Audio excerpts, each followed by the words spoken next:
we're live on the Lonely Marks Wrestling Podcast here on the Lonely Marks Wrestling Podcast channel on YouTube. Thank you for anybody who sees us and join us, whether it's live or later on. We greatly appreciate you. Got a fun show tonight. We're going to be covering the news as we always do, but we also got a special edition of Rank 'em as suggested by Richie Goodacre. We'll be talking about wrestlers who never quite won or got those major world titles. We'll explain a little more as we get there after the news, but let me introduce my fellow panelists tonight. Got JPO, Jordan Owens. What's up, buddy?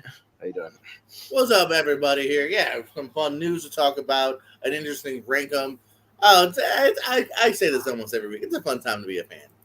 Oh, of course. No, it's a hot time to be a fan, fun time to be a fan, lots to talk about. Richie Goodacre, how's it going, sir? I know you're excited. You got your ticket for the Grand Slam event in Australia. Yeah. I know you're excited for that, so we'll see what happens there. Mm-hmm. Grand Slam in February, so that should be fun. So haven't been to wrestling. Proper like mainstream wrestling event in a while. Went to GCW last year, but this was be quite huge. But it should be good. And decent amount of news. And a fun draft idea, if I don't say so myself. For sure.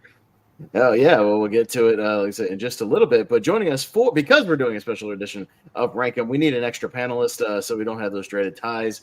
Jacob Barber will be here, by the way. He will be here. We will have 5 people eventually. He'll be here very shortly. But our 5th tonight, our honorary lonely mark, if you will, as we do for Rank 'em, Eric Ibarra. Thank you for joining us, sir. Appreciate it. Yeah, thanks for having me. I think it's only the second time I've been. I was also in the draft to replace Jacob Barber, actually, if I remember correctly. It's been a while since then, but it is. I agree. It's a great time to be a wrestling fan.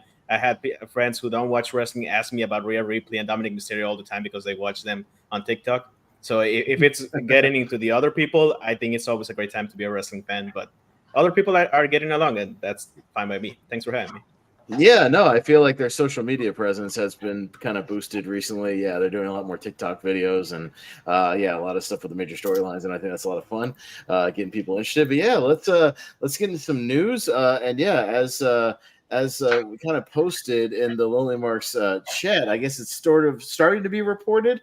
Is it like absolutely confirmed, or is it just kind of heavily? I'm pretty sure it's. It hasn't been I don't know.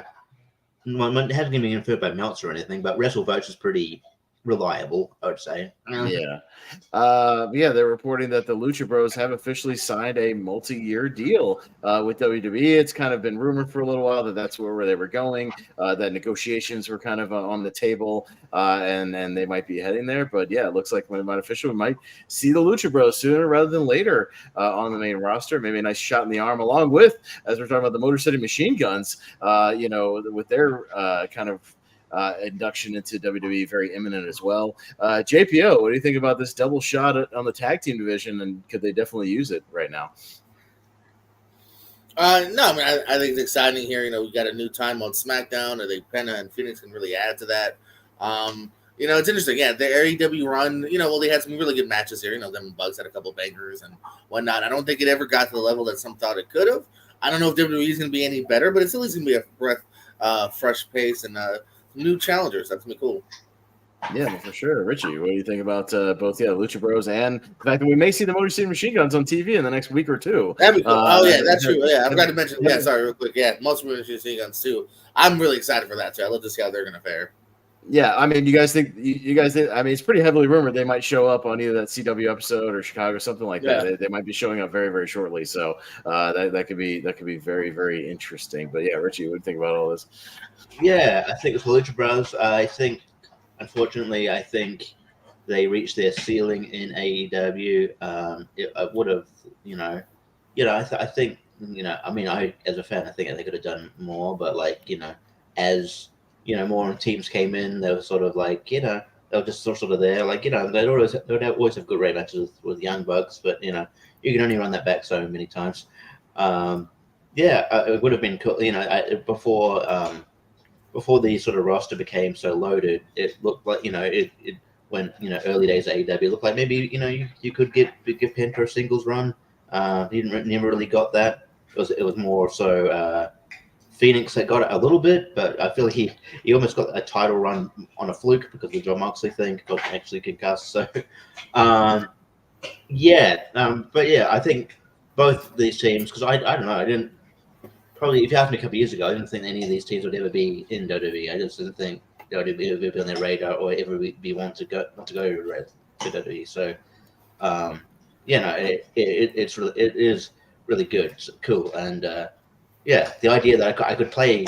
I mean, another aspect too. The idea I could be playing with as both these teams in the next WWE game is kind of cool too. What, are you not happy with being able to play them in TNA Impact, the video game, or AEW Fight Forever? Come on, Richie. Play with them now. They don't exist in my. I don't know what you're talking about. Fair enough. But Eric, as a man of Mexican heritage, seeing some more lucha representation, maybe, in addition to just the LWO, this new organization, WWE. What do you think about? Yeah, but I mean, I'm sure you're a fan of the Lucha Bros. What do you think about this, man? Yeah, I had the pleasure, like, for some weird reason, a political candidate here brought a lucha show here and brought Penta, and it was fantastic. I get to say a high five to him. I got a signed mask of him over there. He was great. Nice. And I as much as I love the LWO, I don't want them on Raw because I worry they're going to join, and they don't need to join the LWO. They need to be their own thing. Probably on SmackDown, I'm excited to see their matches they're probably going to have against, I don't know, DIY, Street Profits, the Gorillas of Destiny. I'm sure other teams on SmackDown I'm forgetting, but they should be fine. I'm glad they get their money. Like, whatever they are paying, they deserve their money. They deserve single success. I wish they had done a little bit more in AEW as well, but what they did was also pretty good. So I'm very happy to see them. I don't want to say move up because I like both companies, but if they wanted to move to another company, that's great by me as well. Yeah. Jacob, welcome, Jacob Barber. You're not very far behind. We just kind of got started, and we're talking about the sort of breaking news that the Lucha Bros may have officially signed a multi-year deal. So them and Motor City Machine Guns kind of spicing things up for the tag teams, man. Yeah, what do you think about all this? If you would have asked me 3 months ago, or even 3 weeks ago, is a Lucha Bros Motor City Machine Guns in WWE possible, I would have said no. Now it is, and yes. What an exciting time!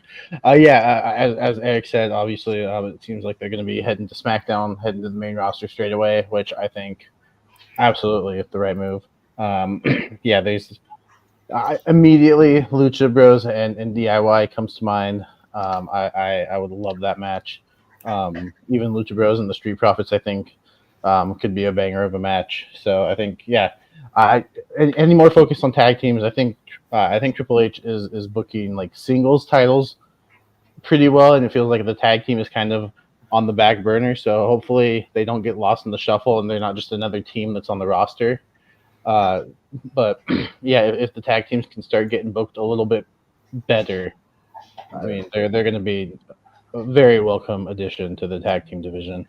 Yeah, for sure. I would even say, like, if the team of Nathan Frazier and Axiom ever gets called up as well, that could be a really fun match because those guys are tearing it up right now in a lot of their stuff. So that could also be really, really fun.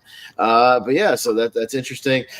Quick, kind of a breaking news today about our potential match that we talked about for Will Ospreay and Ricochet.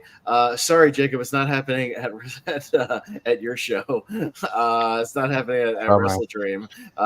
Because it's going to be happening on the 5th anniversary Dynamite episode on October 2nd.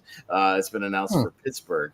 So that is official that Will Ospreay and Ricochet looks like they'll be trying to pop that rating as we talk about for Dynamite for Ospreay. My only problem is I'm not going to be able to see it unless they upload the full thing to YouTube because I don't have cable. I don't have a way to watch Dynamite right now. Like, I really like to see that match. Thank you, AEW. Could you maybe upload that online after the fact? I would appreciate it.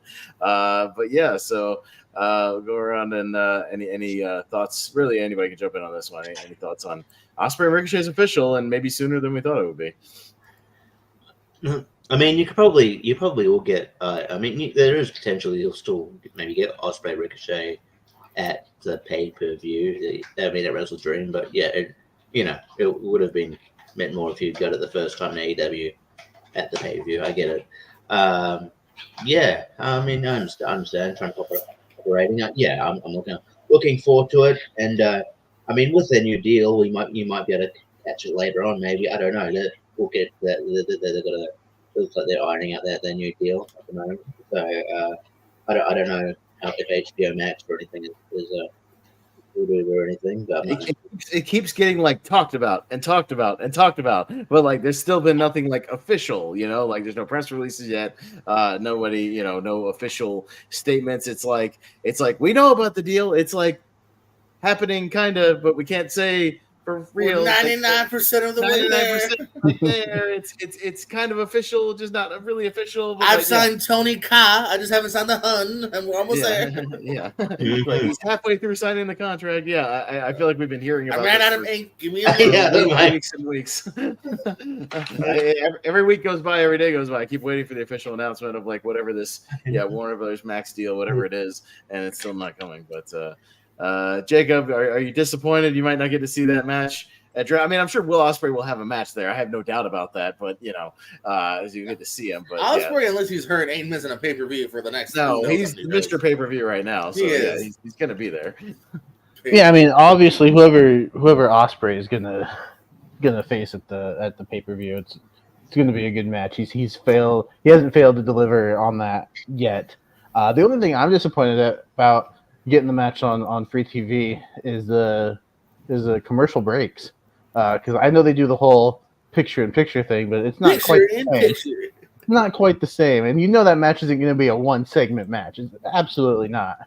That's let it be a squash. I mean, Ricochet is the former Speed champion, so very prestigious. That's put in 3 minutes. Yeah.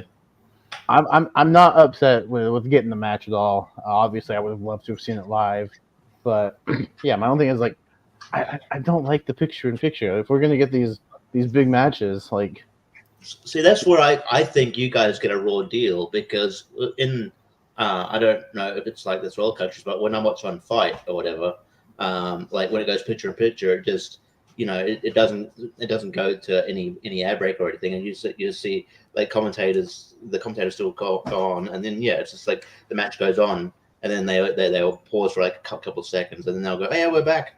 So like you don't miss anything on the match, and there's commentary still on. So I feel like you get a raw deal with the picture-in-picture, even though in theory it's like, hey, you still get to watch the match, but and I have noticed that they'll do that on the YouTube clips as well. Like if they ever upload something that's longer, they'll, anytime they say we're going to cut to a commercial break, like there's no cut in the video, like it just keeps going, and we'll hear the commentators, and then like 30 seconds later, like, and we're back, and it's like, oh, okay, so why can't you do that for America?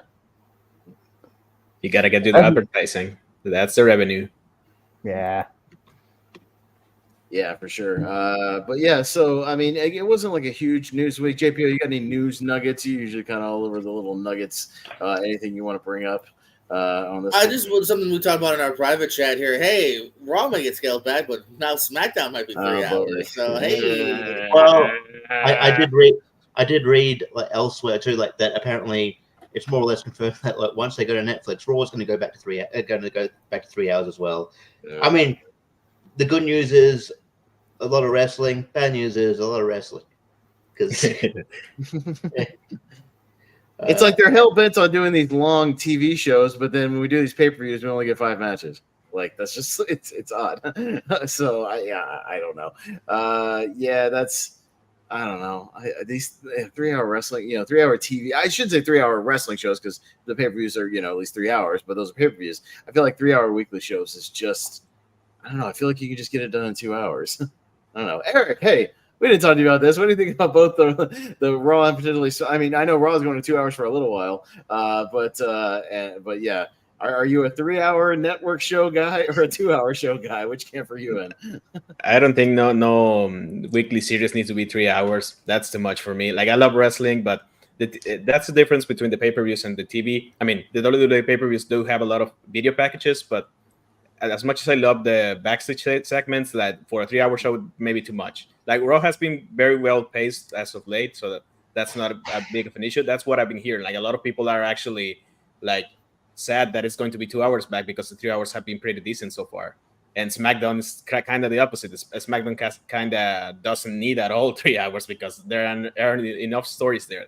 There's barely a focus on the singles division. There's nothing at all in tag teams and the women's division. So, like, how are you going to feel that? I wish they could, but I'd rather have a 2 hour show that is well paced overall, even if it's great like Raw it's been so far, 3 hours around these parts. I don't know. Keep it 2 hours. It's fine. Like less tear on the bodies of the wrestlers as well. So 2 hours is fine by me. Kind of on good. Yeah, go ahead, Jim. No, I was saying on a similar page or another interesting note I was just reading as we were all talking recently about AEW Shockwave. One of the reports is indicating that if that does happen, there's a good chance they'll kill off Rampage. It'll basically be a replacement. Yeah. So it wouldn't be another hour technically of AEW. It would just be, all right, we're trying it over here at Fox now. Well, no, I mean that makes sense. Yeah, I feel like the Rampage is just sort of like I don't think they've cared about Rampage for a little bit. Like I saw the lineup for Rampage. What was it this week and next week? It's just like, hey, the 4 cruiserweights have a match for no reason. Just like that also happens on every show that AEW does. I don't know. I mean, back and forth. The Dynamite I went to, we stuck around for Rampage, and it felt like Rampage was a whole lot of nothing. Like it was a couple of squash. It was like a couple of squash matches and like some whatever, like a few decent stars, but like it felt like a missable show. I know JP, you pride yourself on not missing any shows. I understand. You're batting 100 on. I'm 100 on Rampage, but you know, I mean, like I'm looking at previous Rampages. You know, you got House of Black versus MXM, Dark Order versus Dustin Rhodes and Guevara, a Queen Amanada match. Like you get to see some people you don't always get to see. So I don't know. I like Rampage, but I can see it being the lowest show to watch. Yeah, I'm about to say, like, looking at the lineup, the only one that has like potential storyline progression is not really exciting. It's like Mark Briscoe versus Brian Keith. Like, okay, see, that's great. Yeah, the learning tree. It's not. Okay. Yeah. Well, speaking of the learning tree with the trios thing, I think they did announce that this weird BCC trios title thing, they got an open challenge, I think, on the next Dynamite, something like that, to where, yeah, it'll be some kind of open challenge. I wonder if they're going to drop the titles at that point, since they aren't technically really in cahoots anymore with Wheeler Yuta's weird thing. And they did some promo about like, well, Wheeler, you can either show up or not show up, but if you can be with us or against us, and we'll see what happens. But yeah, it feels a little odd. Again, just let Marina Shafir be the third wheel, and that's it. Yeah, that's all you need. Mm-hmm. Yeah, I'm not sure exactly where they're going. Whether they remember when? Do you remember when? I don't know if they'll do this, but like, do you remember when? Like Cody Rhodes and Hardcore Holly were the tag champions, and they were defending against Ted DiBiase and a mystery partner, and the mystery partner was Cody Rhodes. So he won and lost the tag titles at the same night, just with a different partner. I don't know if they could. Yeah, I don't know. Will Wheeler Yuta just come out and go, "Yeah, I challenge you for." I'm showing up, but I'm challenging you with two different members of a team. But I don't know that. I don't know that worked out. And remember, Parker's just the guy. I don't know. All right, Richie Vince Russo Goodacre over here. I don't know. Hey! Put a pin on the Vince Russo thing. We'll talk about that later. Anyways. Oh no. Hold off on that. I still have a prediction win in the Oh no. I'm busy that week. Jacob's already frantically looking for stand-up gigs that night. Oh, no. Please give me 2 minutes in the club. I'll take it. Anything. 2 minutes, 3 minutes. What did you have? Janitor? Who needs a janitor? Yeah, who needs it? I'll clean up after the host. Yeah, I'll wipe down the mic in between things. What do you want me to do? Why did you mention Vince Russo? That's like mentioning Beetlejuice 3 times. Oh, I'm sorry. I feel like we've had it really. Wait a minute. Lately. We need to knock wrestling down. Ooh, Richie. Hey, this I think it sucks. By the way, I hate this. I'm not drinking any more of this. You know what sucks about that? Look at the nutritional facts. These fucking sodas have 70 grams of sugar nowadays in one bottle. Jesus Christ. I know I'm right. I'm all right. I heard. No. You're spot on. 70 grams. Holy shit! You know how much sugar that is in one bottle? Well, That's half. Thank God this sucks. This is haunted apple. Boy, does that apple haunt your throat for a little while. Yeah, Do right. one more I wonder sip. why you guys are unhealthy. No, Hey, guys, we don't do snack here. Yeah, I know. I was just literally I know I'm pointing getting it my out. Jordan Anderson on, but sorry. Yeah. But I just wanted I to, don't somebody know. pointed that out that it was 70 grams of sugar, and I was like, Jesus, good God insane. Almighty! Yeah. At least, Cannot Eric, recall. you guys got the idea with your Mexican Coke down there with the real cane sugar and not all the corn syrup in it. Like, Yeah, I that's appreciate true. a glass Right, bottle. That glass bottle. I Coke, can't that's good recall a stuff. worse soda. I legitimately can't recall a worse soda. Yeah, I know it's bad. But yeah, anybody else get any other news nuggets? Otherwise, we got an episode of Rankum to get to. We could jump into it. Let's see. Pop in and rank them. Yeah, When- well, let's do it. I Yeah, was just going to ask, when does the McMahon documentary come out? Is that that's actually next Wednesday. It'll start dropping. So, that's, 26th, yeah. so yeah, some of you guys So want we to might start be able to checking. review an episode if we get it. If anyone We wants. should, yeah, one of us should Oh, always watch it. I plan on watching it. Yeah, are they gonna do? Gotta watch that first night. If not, we'll get to it. The week Are they after. gonna drop it all at the same time, or is it gonna be episode by episode? Like, I what don't are they know. doing? It's hard to tell because it's Netflix, and usually they just like to drop everything. But I feel like they've also done weekly for some things, so it's hard Yeah, to I tell. don't know. I think it's going to drop I'm in- all together, as far as I know. But I could be wrong. Hold on. It's 6 episodes all at once. Okay. Yes. Oh, yeah. Yeah, so it's like a 6-hour thing. So potentially somebody can you guys can watch it, but yeah, At least, I'll just say if we all can watch like the first one or two, and we can talk about it a little. yeah, no, I'll definitely I'll at least watch watch one or first two of one, them for yeah. sure. Yeah, I'll at least dig into it a little bit for sure, and then we'll talk about it. Yeah, maybe the week after, maybe if everybody's had a chance to watch the whole thing. I hear it's juicy, and it's something. Maybe watch the first two, or we were mini review the first like 1 or 2, and then do a full review the week after. Yeah, something like that. We'll do that. But yeah, let's do a little rank 'em, shall we? Because this will take up a good chunk of time, and we'll get it going. So yeah, we're gonna do a little rank 'em. Wrestlers who should have been world champion. What do we mean by world champion? We're gonna limit it just for kind of semantic sake to kind of the big 2 promotions essentially over the years. So WCW/NWA, those world champions, and WWE world champions. It includes world heavyweight champion, obviously. So basically the big title, the main event title, and wrestlers who we think should have been, could have been, missed out on the opportunity. I mean, I wouldn't even limit it. You could go with current stars who could be champion. I would say maybe even the ones that are still active, in WWE. You can roll with that as well. Whatever angle you want to roll with, fine with that. But how rank 'em works is just like on Malcolm Lay's channel. Thank you, Malcolm, for letting us borrow this. Is we'll go around the horn, kind of roundtable style. Everybody will get a chance to nominate somebody, give us a quick reason why, and then we'll go around and get yays or nays from everybody else. And if it gets a majority vote, it gets added to the list. Once we have 12, we'll knock it down and start ranking them. But Richie, this was your idea, so I'm going to switch you, JPO, just a little bit. I'm going to let you go first on this one. I'll go last, and kind of just keep the order here and keep up with it, the private chat and everything. Keep them going. But this is your topic, sir. So I'll let you go first with your first nomination. All right. Just 2 things to clarify as well. We're just doing the men's titles because we'll do women's. We could do a women's one at some point. We'll do women's one at some point, and we might do a TNA, maybe AEW one as well at some point down the line as well. So we're just focusing on the main 2 big belts at WWE and NWA at this point. But yeah, there's a lot to choose from. I'm gonna go. I'm gonna go with a sort of there's a lot of 80s, early 90s ones I could choose from, but I'm gonna go sort of more mid 2000s one, and a guy that always gets talked about as a guy who could have had a run with a MIG title. I'm gonna go with Shelton Benjamin. I think Shelton Benjamin, especially in when he sort of caught fire in maybe mid 2000s, 2000 6, 7 era, he got a big push, and they just never seemed to. And they clearly liked him, and he clearly really heralded his. They clearly they'd have JR talk about how he's the most athletic guy one of the most athletic guys they've ever had in the company.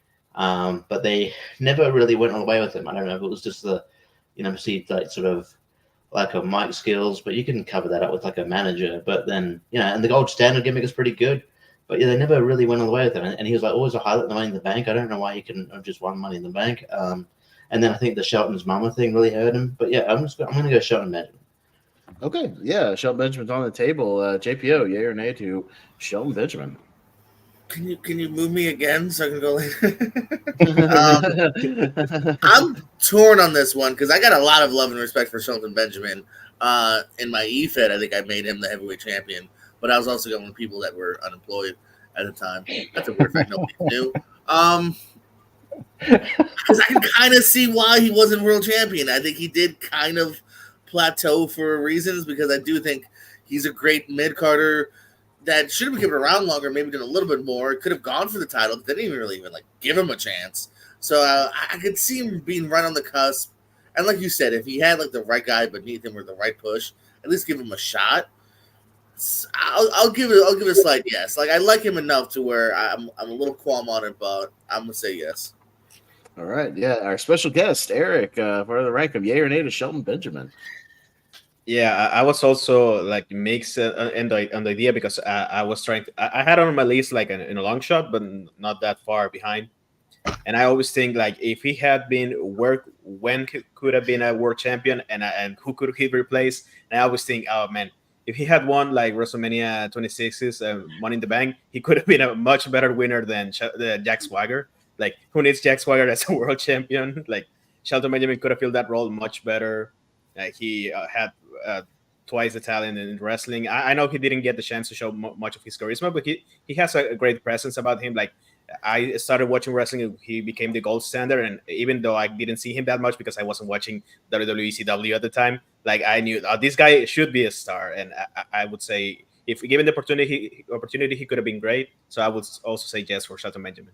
All right, Mr. Barber, Shelton Benjamin, yay or nay? This was actually going to be my first pick because I do think he was kind of a long shot to make the list, and I know with Rankum you kind of want to shoot your shot a little early. So I'm pleasantly surprised that Shelton Benjamin is the first nomination, and I'm going to go. Yeah, I think Mike's skills might lack a little bit, but I think what he lacks there, he more than makes up for with in ring ability. I mean, I look back to that match that he had with Sean, and it's like, I mean, yeah, sure, it's a great opponent like Sean, but I think Shelton could get a good match out of some opponents. So, yeah, maybe not like a WWE champion, but definitely like that big gold belt. I could have seen him hold that, for like a 3 or 4 month reign pretty easily. So it's a yes. Yeah, I think there's going to be some of those guys that were like upper mid card guys that I even think if you would have given them the world title even just for a short reign, I think it could have worked, especially for specific periods of time. And I'm with you that period of time in like 2004 when he had that feud with Triple H, when he had those matches with Shawn Michaels, like I think he was just over enough to where if you had put him over, if he had like beaten Triple H on a flash win, somewhere, and even just held it for a little bit, I think we would have bought it, and it would have made perfect sense. I would have been fine with that. Yeah, he's on my list, so I'm going to give him a yes and say Shelton Benjamin. So, our first one tonight to get in is Shelton Benjamin. So he does make the list. Did not expect him to be first, and I did not expect it to be a clean sweep. A clean sweep, yeah. I thought we'd be a little mixed on that one. We'll see. It kind of seems like we're leaning towards, like, when we get to the rank-ups, like, Shelton might be in that 11-12 territory, but, but still, like, that's fine, but he's going to make the list. So, all right, but Shelton Benjamin's first one on there. JPO, give us your first nomination on someone who should have been champion. All right, maybe not number one on everyone's thought list, but I think definitely deserving, especially of the time frame, too. If you don't vote for him, I guess you could say you have some bad news for me. I'm going to Wade Barrett. Again, think of the time frame of NXT. The Nexus is super hot. They're in control. It's something new. It's something different here. He's got everything lined up. He's got John Cena as the referee, and they're getting over on him. He's fighting Randy Orton. And then, no, just John Cena just turns on them even though he's not supposed to be able to. And then they lose, and they all lose steam and everything. And then Wade Barrett never got that momentum back here. And he showed later on in IC title rounds that he's a capable enough guy, just like a Shelton, that could have been next level here, but it unfortunately just never broke above that ICUS title reign here.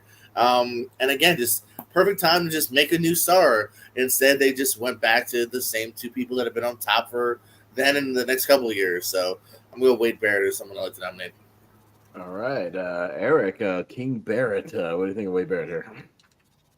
Yeah, I don't know if I had some bad news. Like I didn't think of him when I was making my list. I think I started watching wrestling when the Nexus became a thing, and I never bought into him at that time. I like him much better as bad news. Like he was actually getting over and getting a lot of momentum around the time he became bad news in 2012, 2013, around that time. But he got stuck in the Intercontinental Championship scene. I don't know. Like Shelton Benjamin was enough of a risk. Is bad news too much for this one?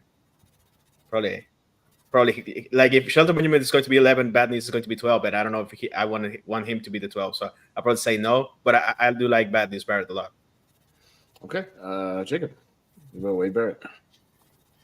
Yeah, so I'm gonna be upfront. I did not actually make a list. I have some names floating around, and then I was like, I want to be convinced. I did. I want to be convinced that whoever you're pitching can be a world champion. And yeah, absolutely, Wade Barrett should have been champion. During that first run, I think him as champion could have been exciting. Cena kind of going against what Cena stands for could have been interesting and a nice change of character for him. I think he could have done good things with the belt, especially with the Nexus behind him. Even later on, when he branched out on his own, I think he easily could have, still been. He could have easily been like a 2 or 3 time world champion by now. I think he's got the in-ring work. I think he's got some good promo skills. So he's got the look. I could definitely see Wade Barrett as champion. And who wouldn't want to see him like rise up on that platform just with the belt over his shoulder? Like what an image that could have been. That's kind of what I was trying to hint at too, just real quick, was like, because we didn't get it that first time, I just feel like it killed his momentum so hard that he never could have got it even later. You know what I mean? I feel like if he got it that first time, even if it was quickly, like a 1 month, 2 month reign, it would have propelled him to where when he was bad news, it would have been a main event run instead of a mid card run. Right. Can we all at least agree that the Wasteland is a stupid finisher? I'll tell you what a good finisher is: the bullhammer. When he changed it.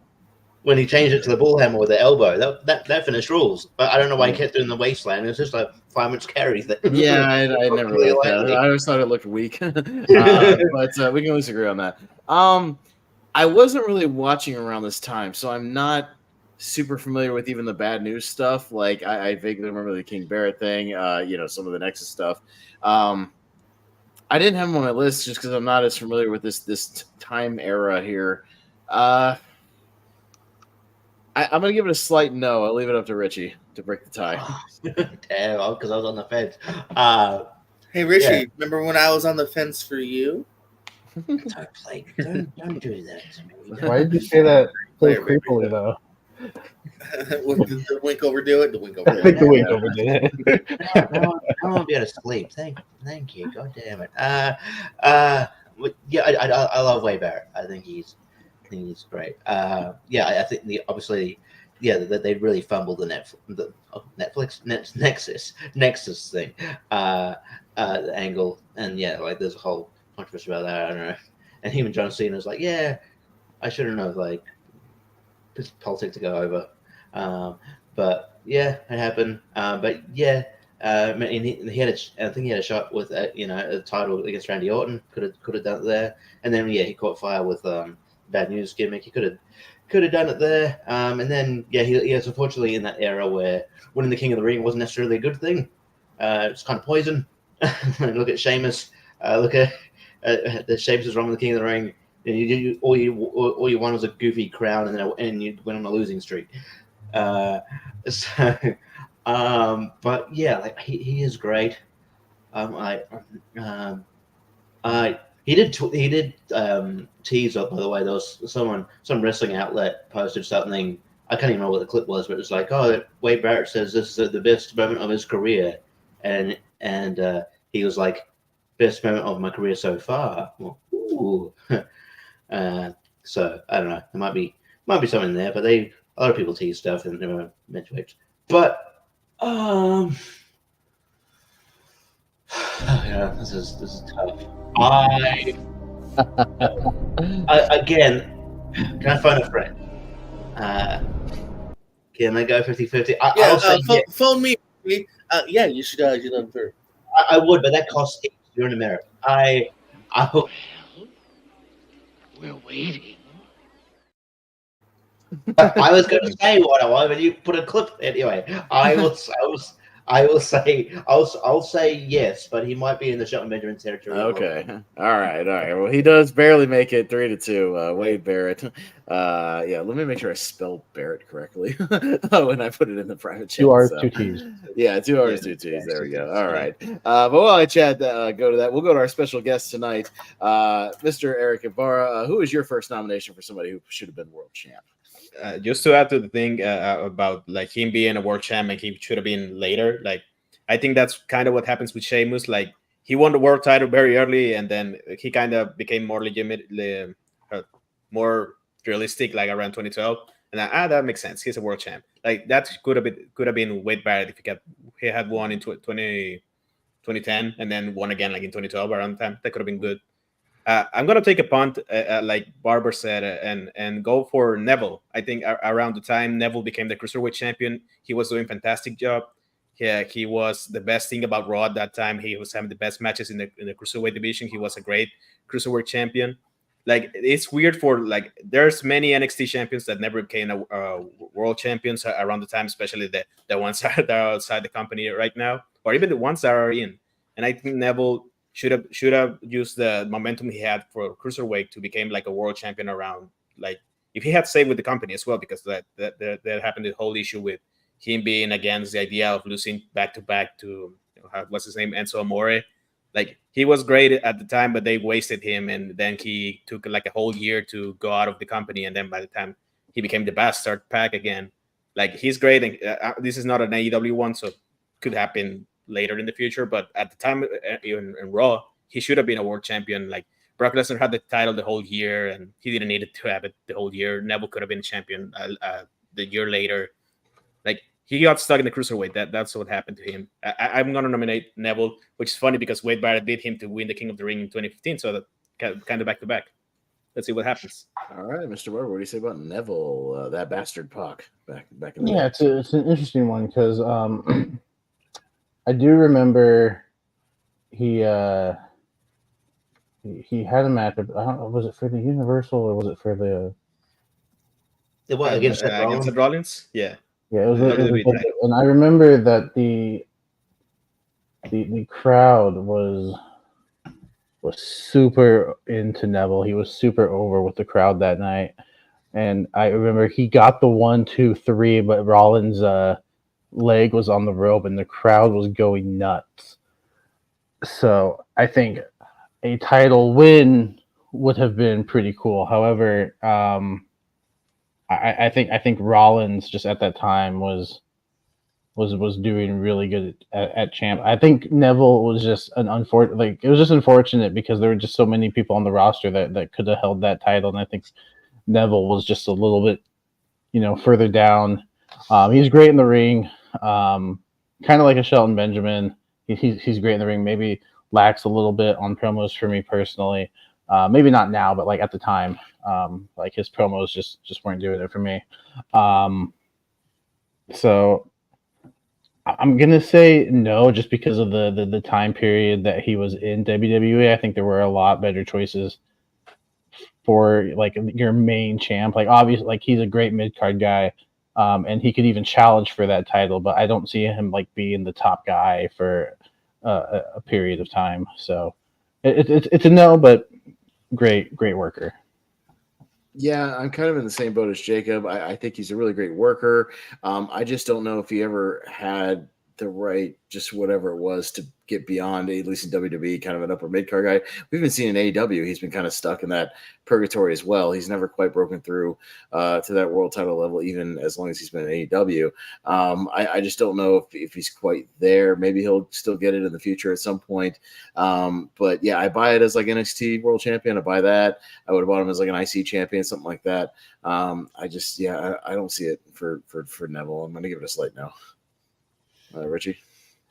Yeah, it's tough. Didn't realize how difficult of a topic this would be when I nominated it, but It is what it is. I feel like there's a whole bunch of obvious ones we're just like not getting to because we're all shooting our shot for something they're going to first, get and then there. we'll get to those in the next round. But yeah, we're all kind of like taking a shot, early. Yeah, And I get it. yeah, but look, I love Neville, but I feel like he hadn't come into his own yet. Like, obviously people liked him because he's a great wrestler. But like they hadn't developed his. They really didn't really have much of a chance to develop his character. Then he sort of came to his own as a heel, but again he was sort of stuck in cruiserweight purgatory. I feel like, I mean, he still very well could do a couple of years in WWE, like, and come back. And if he came back as this Park, the bastard Park that we know now, like, there could be like a possibility that he breaks through. But again, it's not. It's not like a high possibility. So yeah, I don't know. I just think, as much of a great wrestler as he is, I just think there's sort of others that are maybe kind of, I don't know, not to steal a guy who might be on. Yeah, he's not Lex Luger, but I don't think he's a total. I think they're probably focusing on people who are more the total package in their eyes. So, yeah, I mean, I'd love to be wrong and he'd be world champion one day, but I just don't see it. So I'm going to say no. All right, JPO. Yeah, no, I think everyone's made valid points from Eric, then of course the rest of the group as well here. I love the guy. I think he's tremendously talented, but everyone kind of said things that would have maybe either give him a slight yes or a slight no. Because even in AEW, like Pat said, like, I don't know, he's kind of plateaued, and like we never even got to see him as an IC champ, let alone a world champ. So I might have given it a slight yes, but it doesn't matter. Okay. So That's yeah, fair. Nobody saw 205 Live. That's okay by me. I was Yeah. I his saw it, work but as it's a hard to character was take great. even the best 205 guy and say world champ. Like, Yeah, I don't know. I don't know. The same year Jinder Mahal was champion, like anybody could have been champion. Hold on. Yeah. So if we did a different list of 12 people that shouldn't have never been world champ, Yeah. I think that's a good list. That's not That's a fair. good list. That's We'll do that actually later. could be. We could actually do that in the future. People who should never have been world champ that were world champ. Yeah, and you could include Ali, and the rest. And actually, I would include that one. I would expand it to like TNA or ECW, anything like that. I would expand it, to people who got I the like top that. of their Someone's thing. mental note, everybody. I like it. Let's take it a mental note. Maybe a couple months from now we'll revisit that. So Richie, put a pin in that. Maybe we'll come back to it for sure. But getting back on topic here, I'm sorry Neville does not make the list. But Mr. Barber, what you got? Good to have you here, though. Yeah, Eric. Yeah, I'm gonna go with one that I think is fairly obvious. I always thought he was the more talented, at least in the ring, of the two brothers. I'm gonna go with Owen Hart. I think Owen Hart definitely should have been world champion. I think he had that great feud with Brett, and I think, in my opinion, he looked better during that feud, at least in ring wise and whatnot. I think he has great character work. He was a great heel, but also he could have been a great face as well. And yeah, I think he's you good, JPO? I might have looked at it for too long and might have just sprayed myself in the eye. Owen Hart definitely. At least it was just the water and not the spiced apple in the eye. That would have been worse. Oh yeah.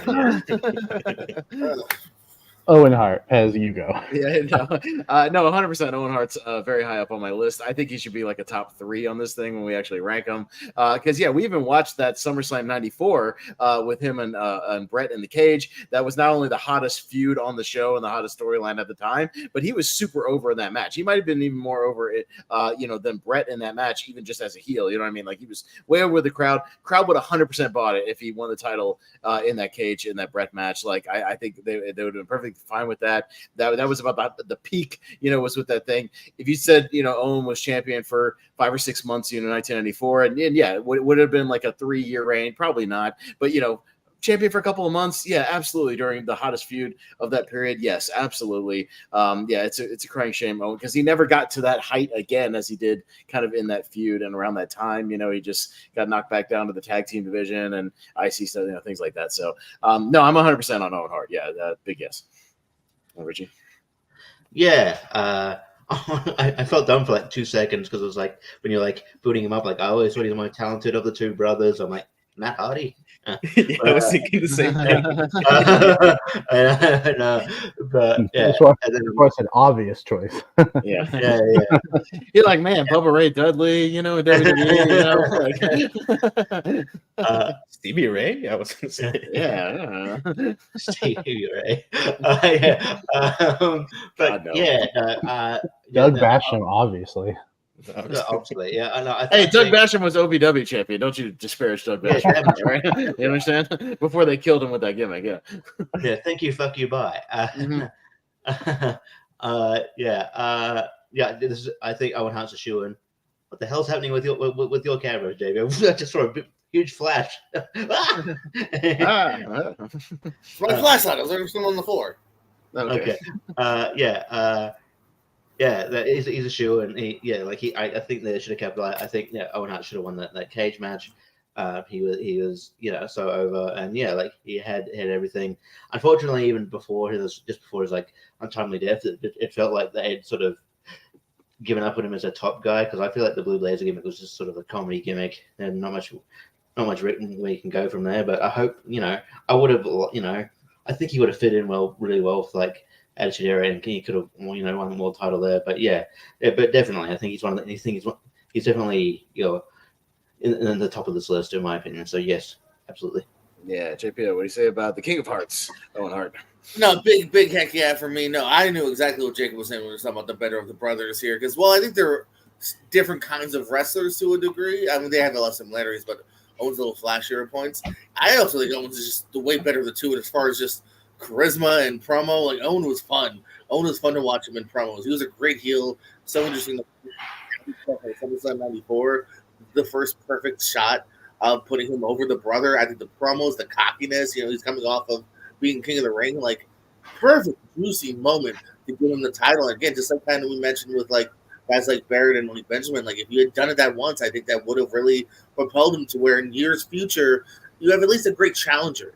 You know what I mean? Stone Cold versus Owen could have been a great, I know that first match didn't happen so great for Austin, but like later on, he could have been a great main eventer, him and Undertaker main event, like stuff like that, like Brett was. But yeah, no, I think they kind of did drop the ball on him a little bit for being just that next level guy. Yeah, Eric, what do you say about Owen Hart? Yeah, damn it, Jacob. You said you were going to take big swings. Like this is the easiest guess for everybody on the list, I guess. Like I even think the big swing was taken for me. Yes. Yeah. Like he could have been a champion after the Bret Hart feud, but I think he could have been even a second time world champion after like the Montreal Screwjob. Imagine him against DX all alone as the lone heart in the company still. If you play your cards right, like I understand it was in the middle of the Stone Cold Steve Austin big mega push, so it probably wouldn't happen. But if you have a big lonely babyface against DX after that happened, like that could have been great for Owen as well. So he should have been multiple time world champion. It's a shame we didn't get it. So totally yes, like yeah.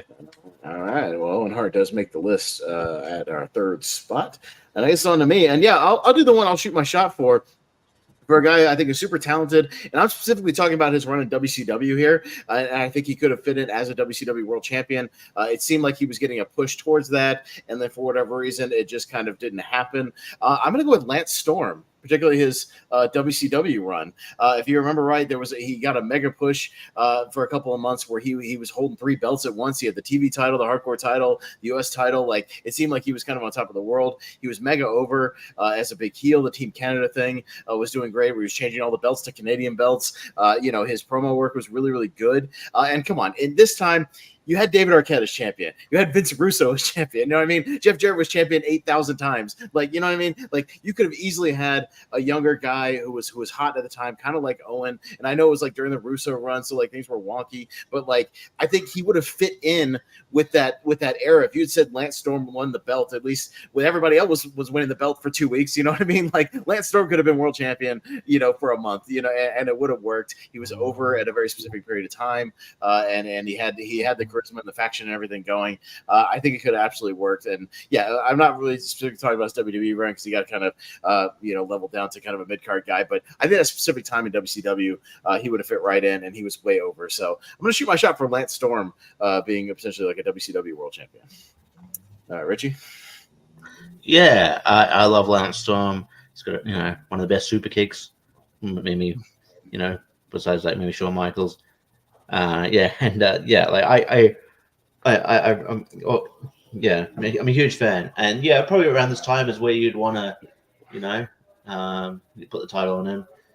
Yeah, I mean, make a good point about it's unfortunate the bar was so low though, as well. But yeah, I think Lance Storm would have been an incredible world champion in that era as well. And I think he, because I do think unfortunately he just goes underrated in wrestling. When you think about, I think he's one of the best technical wrestlers like I've ever seen, to be honest. I love hearing that dude's insight into wrestling, and it's actually pretty funny. But I don't feel like that personality ever got to shine. So I never thought that I didn't think about him and think he'd come up. But like I like the pick. I'm gonna say yes. Okay, JPO, what do you say about Lance Storm? If I could be serious for a moment, yeah. No, I also did not have this on my radar here. I actually struggled with trying to think of many WCW examples here, but actually this is a pretty good one here, as Pez kind of stated. He had that run where they were pushing him. He was holding all those titles, changing to the Canadian title here, having fun with that, and then unfortunately there was that weird ass glass ceiling where really, like, what was it besides I guess Jared Booker and Steiner, like they really just didn't make many like new names those last few years. Mm-hmm. So on the cusp, but I think yes, I think this is a good WCW example of another guy that could have had it at the right time, the right place, and just they never did. So I'll say yes. Okay, Eric. Yeah, copy and paste. I didn't think of him, to be honest, but I was thinking out of probably a lot of the technical wrestlers around the era that are probably going to come up. I think Lance Storm is one of the better ones in terms of personality, especially around the time you mentioned. Like, I think he probably could have been a champion if WCW ran like even 2 years more. Like, he probably could have stuck there and win it again, but win it first, I guess. It's a shame he got stuck with the boring thing in WWE. Like, I don't think he would have pushed over the ceiling over there, but he was great for what he got the chance to do. So I like the risk. I like the take. I don't think he's going to be like over the top on the list, but I think he's a worthy placeholder for around the parts where Shelton Benjamin is going to be. So I'll say yes. It's going to be fun. All right. Yeah, Jacob. There were 17 different world title reigns in the year 2000. I know. Could Lance Storm have been one of them for 2 weeks, 3 weeks, something? You know what I mean? Like, he faced Booker T a couple of times for it, but if he beat Booker T around that time, I would have bought it, of course. You know what I mean? Like, come on. They had no problem vacating the belt either. I mean, I'm looking 8,000 times. 1, 2, 3, 4, 5 times during the year. He absolutely could have. Yeah. Sure, promos not that great. Makes up for it with the in-ring work, absolutely. And yeah, like you said, he was getting that sort of push at the time, and why not give him a 3-week reign? So yeah, I'm gonna go yes. Hey, I'll show you his promo skills right now, sir. I dispute that. If I can be serious for a minute without being interrupted. Hey, he got a catchphrase over. That's hard to do, and he killed it. So, all right, but there you go. I shot my shot and made it. All right, Lance Storm makes it in, and the fourth one. I have a feeling we're going to start getting to some of the more obvious ones now, but now we've kind of shot our shot for a few of them. But we'll see what happens. Back on our Richie, we'll see. Unless you want to try, Richie. I might go for one, shoot my shot, and then we'll get to the obvious ones. He might be one that's on the people's radar. I don't know, but I'm going to go back to the ruthless aggression sort of era. And what guy that really caught fire? He might have gone in his own way, but I think there's other things at play here. But I'm gonna go with Mr. Kennedy. This dude was like at one point this dude was so over. Like people were ready for him to be world champion. I feel like a lot of the time, so when he won that Money in the Bank, like yes, he's gonna get a shot, and then then there was a speculation that he thought he was injured, so they took it off him and gave it to Edge. But apparently there was a misdiagnosis that he wasn't injured. So I was like, and then so he comes back. It's like, okay, cool, we'll start this again. And then he, unfortunately had this rightfully wrongly had this reputation of like maybe being a stiff worker, sort of injured John Cena in a match, and then the last straw, Randy Orton takes a bad bump off a suplex from him and he gets fired. And then he was meant to be involved in a lot of good storyline. He was I think he was going to be like he was definitely going to be Vince's illegitimate son. I don't know where that would have gone, but and I think he was going to be involved in another thing that they dropped as well. I can't remember what it was. I don't know if it wasn't the mystery GM. It was something. He was lined up to be involved in a couple of big things that just never paid off. But I think that he was so over at one point. He had decent wrestler, charisma for days, and I think we were just ready for this a big star like on top here, and it just never happened. Again, that could be because injuries and booking, but I'm going to shoot myself for Mr. Kennedy here. All right, JPO, what do you say about Mr. Kennedy? Kennedy. Wait for the mic. Yeah. It's coming. Mm-hmm. This is literally like an example of like, as Rich kind of said, like, he had the Money in the Bank. Literally, like, if one or two things had gone differently, he just simply would have been a world champ. Like, they were obviously pushing this guy to the moon. Had the mic skills, sees enough in the ring here. So I'm gonna give it a yes because, like, again, unfortunate for him, it was just bad timing. Kept him from being world champion. Pissing off the one wrong guy, kept him from getting a job extension. Like, it was kind of crazy when he returned from injury, and then that one like Raw match, they're like, and they fired him. It's like, wait, they fired him? Like, was this about to be world champ 2 years ago? So I'll give it a yes because he would have been world champ. Yeah, Eric, we saw Mr. Kennedy. Yeah, it's a weird case of probably the one of the ones in the list that was given the ball, but for very unlucky situations, he didn't get to become a world champ. Like a lot of people talk about the similarities. That's a word probably between him and LA Knight, and I really wish LA Knight gets to be world champion eventually.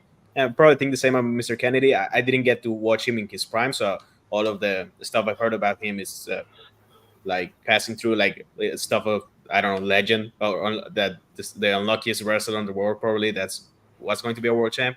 It's going to be a yes for me. It's not going to be too higher for me, but it's a good one to have on the list. Yeah, what do you say, Mr. Barber, about Mr. Kennedy?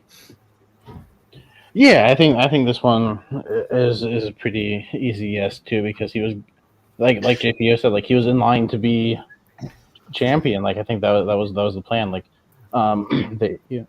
we've seen him in kind of main event level matches. He had that feud with the Undertaker, and he looked really good in that. I remember the match with Batista at the Royal Rumble 2007, where Batista was world champion, and obviously, I don't know if Mr. Kennedy versus the Undertaker is a WrestleMania match, but I wouldn't mind seeing it. He also pinned Shawn Michaels in the middle of the ring in one pay-per-view, I think. Mm-hmm. Yeah, I mean, the guy, he beat. I think he beat several world champions. And yeah, if it wasn't for an unfortunate injury and just miscommunication or whatever, he wouldn't be eligible for this list, I think. But he is, and yeah, he I think he kind of had the total package to be a world champion. So I'm gonna say yes. Yeah, no, Richie, he was on my list, so I don't think it's that far of a shot. I have him on my list because, yeah, I mean, one of those Money in the Bank guys, yeah, that unfortunately then he got injured and just it was like bad timing, and so he just never got a shot. And I think he was right there. It was that perfect way to use the Money in the Bank. Where like, yeah, he was a super hot guy, great character. He was getting heat. Yeah, he was good work, good solid worker in the ring. He was feuded, and he feuded with Undertaker. He feuded with Shawn Michaels. Like he feuded with all the big guys. And I think crowd would have definitely bought it around that time, especially right after winning it. Money in the Bank at WrestleMania. So yeah, no, he's on my list. So I'll give him a yes. So yeah, Mr. Kennedy's gonna make this list. So there you go. And the 5th position. So there we go. JPO, what's your next shot, sir? You know what I'm feeling right now? Feeling a little oozy. Nominate Sami Zayn. As much as I enjoyed, some of the stuff with the bloodline and everything, I felt like they definitely were just trying to get to a number. They were just trying to get to a number with Roman Reigns, and that held back us having some really great moments here. It's good Drew McIntyre over, but he had the title before and after. I think your connection sucks right now, dude. I hate to say this. I'm sorry. Talk to me. That's fine. No, I just mean like it sounds like you're at 1.5 speed or something. Like it sounds odd. Yeah. Any better? No. No. Okay. I don't know. Sami Zayn. Okay, sorry, buddy. I was just letting you know. Eric, what do you say about Sami Zayn? Yeah, I did think about Sami Zayn, and I mean, he probably will be a world champion eventually. I think, like, I don't know if that's a reason to have him or not have him on the list. That's kind of an issue for me. Like, he probably will. I'm pretty sure he will. It would be very odd for Triple H not to give him a proper world title run eventually. I mean, on the basis of talent and skills and the stories he's been part of, like he totally could have been. I mean, I knew he wasn't going to beat Roman at the time in the Elimination Chamber, but still, like the people believe, and Sami Zayn is one of those babyfaces that should have a proper world title reign. So I'll say yes, although I'm thinking he's going to be like this is going to age badly if he wins it like in 2 years, probably. Okay, Jake, what do you say about Sami Zayn? This is a tough one, yeah, because it's like there's should he have been maybe, but I feel like we're almost halfway through the list already, and I still think there's quite a few, from the past that I think deserve to be on the list, and I think Sami Zayn still has time to get there, and I believe he will. So I think for those reasons, I'm going to say no. But if he makes the list, I'm not going to be upset. I'm in the same boat as Barber. I think he's still got a shot to win the World Heavyweight title at some point, and I think he's kind of finally at the position where he could. I haven't really seen him be in that position before. I mean, other than that Bloodline match, like when he faced Roman, I think the crowd would have bought it. But I think if they would have done it, they would have done it there, and I think that was kind of peak, storyline potential, Sammy. And since then, it's been kind of like we abandoned that and we moved on. I'm gonna give it a slight no. Richie. Yeah, I mean, he does have a world title match coming up, but I mean, spoiler for Bad Blood predictions, there's probably no chance of winning. Yeah. But yeah, I don't know, man, because I don't know whether to. I'm torn between like thinking that he will win, but like there's part of me I'm like, is he just to be like the bridesmaid, not the bride kind of thing? Yeah, because if they keep doing these kind of storylines, and then he just he doesn't win the big one. So I don't know if they're ever going to pay that off. I would have said yes, but Well, if you would have said yes, that means he makes the list because it's a yes. That's 3 yeses. Oh, really? You can backtrack because JPO was nominated it. Eric said yes, and if you say yes, he makes the list. I didn't. I thought Eric said no. That makes a difference. Eric said yes, right? Am I wrong? I did say yes. It was a slight yes. Oh, okay. I thought you said no. Makes it trickier. I don't want to go back on a yes now. I'll I'll just say yes because I don't want to go back now. I feel like an asshole. All right, so all right, with that, well, Sami Zayn will just squeak in and make the list. All right, we're down to you, Eric. We're halfway done with the list, so choose carefully. We've already burned half of them, and I feel like there's some old school guys we haven't even touched yet that are going to get left off this list if we're not careful. Yeah, I am no place to take a punt, but there's one that I feel very strongly about it, and I'll shoot it. Why not? I'll go for Samoa Joe. I think Samoa Joe should totally won the Universal title around the time he wrestled Brock Lesnar. He definitely had the skills to do so. Like he was a great AEW champion for the time he had it. Like if what was briefly wasn't the right storyline, but it doesn't matter. I like to see Samoa Joe as world champion, and he should have been at WWE or. There's 2 times I think he could have won. Like he was way over than Roman Reigns at the time when Brock Lesnar had the title and Roman Reigns finally beat him. Like Samoa Joe could have been a much better champion, or even better yet, like he should have beat AJ Styles when he had it for a year long. As much as I love AJ Styles, he didn't need to have it for that long. Like I think either Joe or Shinsuke Nakamura could have had it, and I was between those two for this pick alone. But I think Samoa Joe had proven that he has the whole package, even if he didn't have the right age to probably win it. But he's the right guy you should have as a world champion at some time. AEW finally realized that, and WWE should have done the same. So I'll go for Samoa Joe, even if he's a punt. I would say a big swing. All right, we'll see what happens here, Jacob. Let me see about Samoa Joe. Yeah, see, it's kind of my feelings are similar to like a Sami Zayn, where but it's like a Sami Zayn could possibly do it. Samoa Joe, while he didn't do it in WWE, we've seen him as a world champion before. We kind of know what we're going to get out of him. Whereas I think some of the other people on this list, we're not sure what we could have gotten from them as a world champion, as the top guy. So I think for that reason, and there's several names that I want to see make the list. But I do agree that he should have been a world champion in WWE. But the fact that we did get him in other companies puts him a little further down the list for me personally. Yeah, for me he'd be in that honorable mention territory because we kind of have seen him be the top guy later and very, very, very recently as well. And I'm trying to save this one for guys who never got that opportunity. And I feel like he did get that opportunity just a couple of years later in another company, and he was a top guy. And he kind of is considered one of the greats. And I'm trying to go for a few more guys that I feel like were absolutely world champion material and just never got that literal belt. So I'm going to give it a slight no. Richie? I think also what you got to remember about his WWE run is that, it's unfortunate, but like he had the unfortunate, he just had very bad luck. He got injured a lot. He even got injured in I think they were doing a commercial and he got injured on the commercial. So it could have been a case of dude, we could put the title on him, but what if he just gets injured a couple weeks later? He was very injury prone around this time.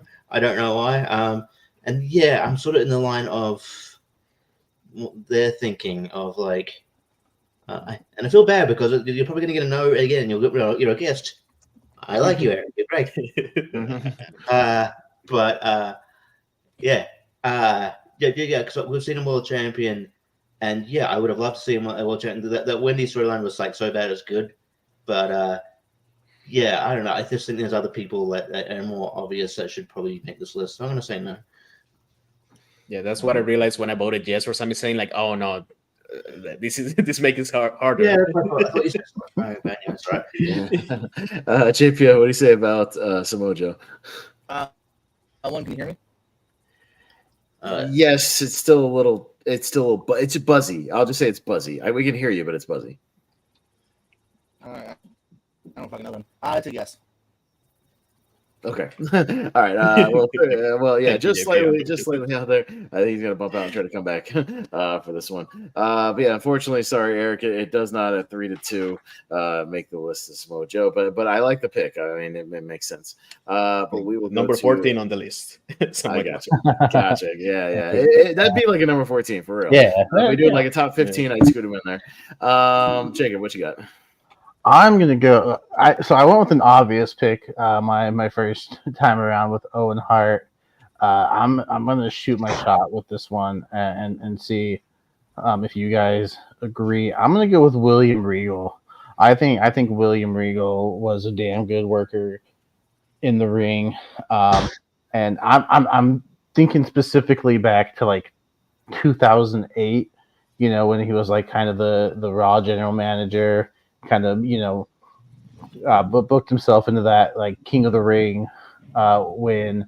I think easily once the World Championship came to Raw in 2008, kind of in June in the summer. I think he easily could have been a world champion for a couple months. But even back in like WCW, I could have seen him go on a 3 month reign as well. I think he's got the in ring work. He kind of made us realize how bad of a worker Goldberg could be or in his career. I think he should have been a world champion. I'm not saying he should have went on any like lengthy run with the world title, but I think he should have held it at least once or twice, maybe in WCW and once in like WWE. So I'll shoot my shot. If he doesn't make it, I totally understand though. He's just a personal favorite of mine, so I wanted to shout him out. Yeah, this is an interesting one because he's on the cusp list of like on my list that I made of like, yeah, that later reign where he was like King of the Ring, like that may have been like where he got the closest. Because even the 01, like 02 stuff, I feel like he was still kind of an upper mid card guy. Like he flirted with a few main events. God damn it, I like Regal, but I still got like guys that like main evented WrestleManias on here, that I think like should be on this list. You know what I mean? Like shit like that. And I'm sorry for that reason. I'm gonna say no. No, it's fair. Richie. I remember that. Like the period where he was like sort of the tyrannical general manager. I thought, oh yeah, and he's going places here. But then I think it was just around the time that there was that steroid scandal, and I think he got caught up in that. And then his push got kind of, kind of cancelled, I guess you'd say. But yeah, I love that Raw when he was like, he cut the shop early. He went into the production room and he goes, "Turn the thing off, turn the bloody thing off."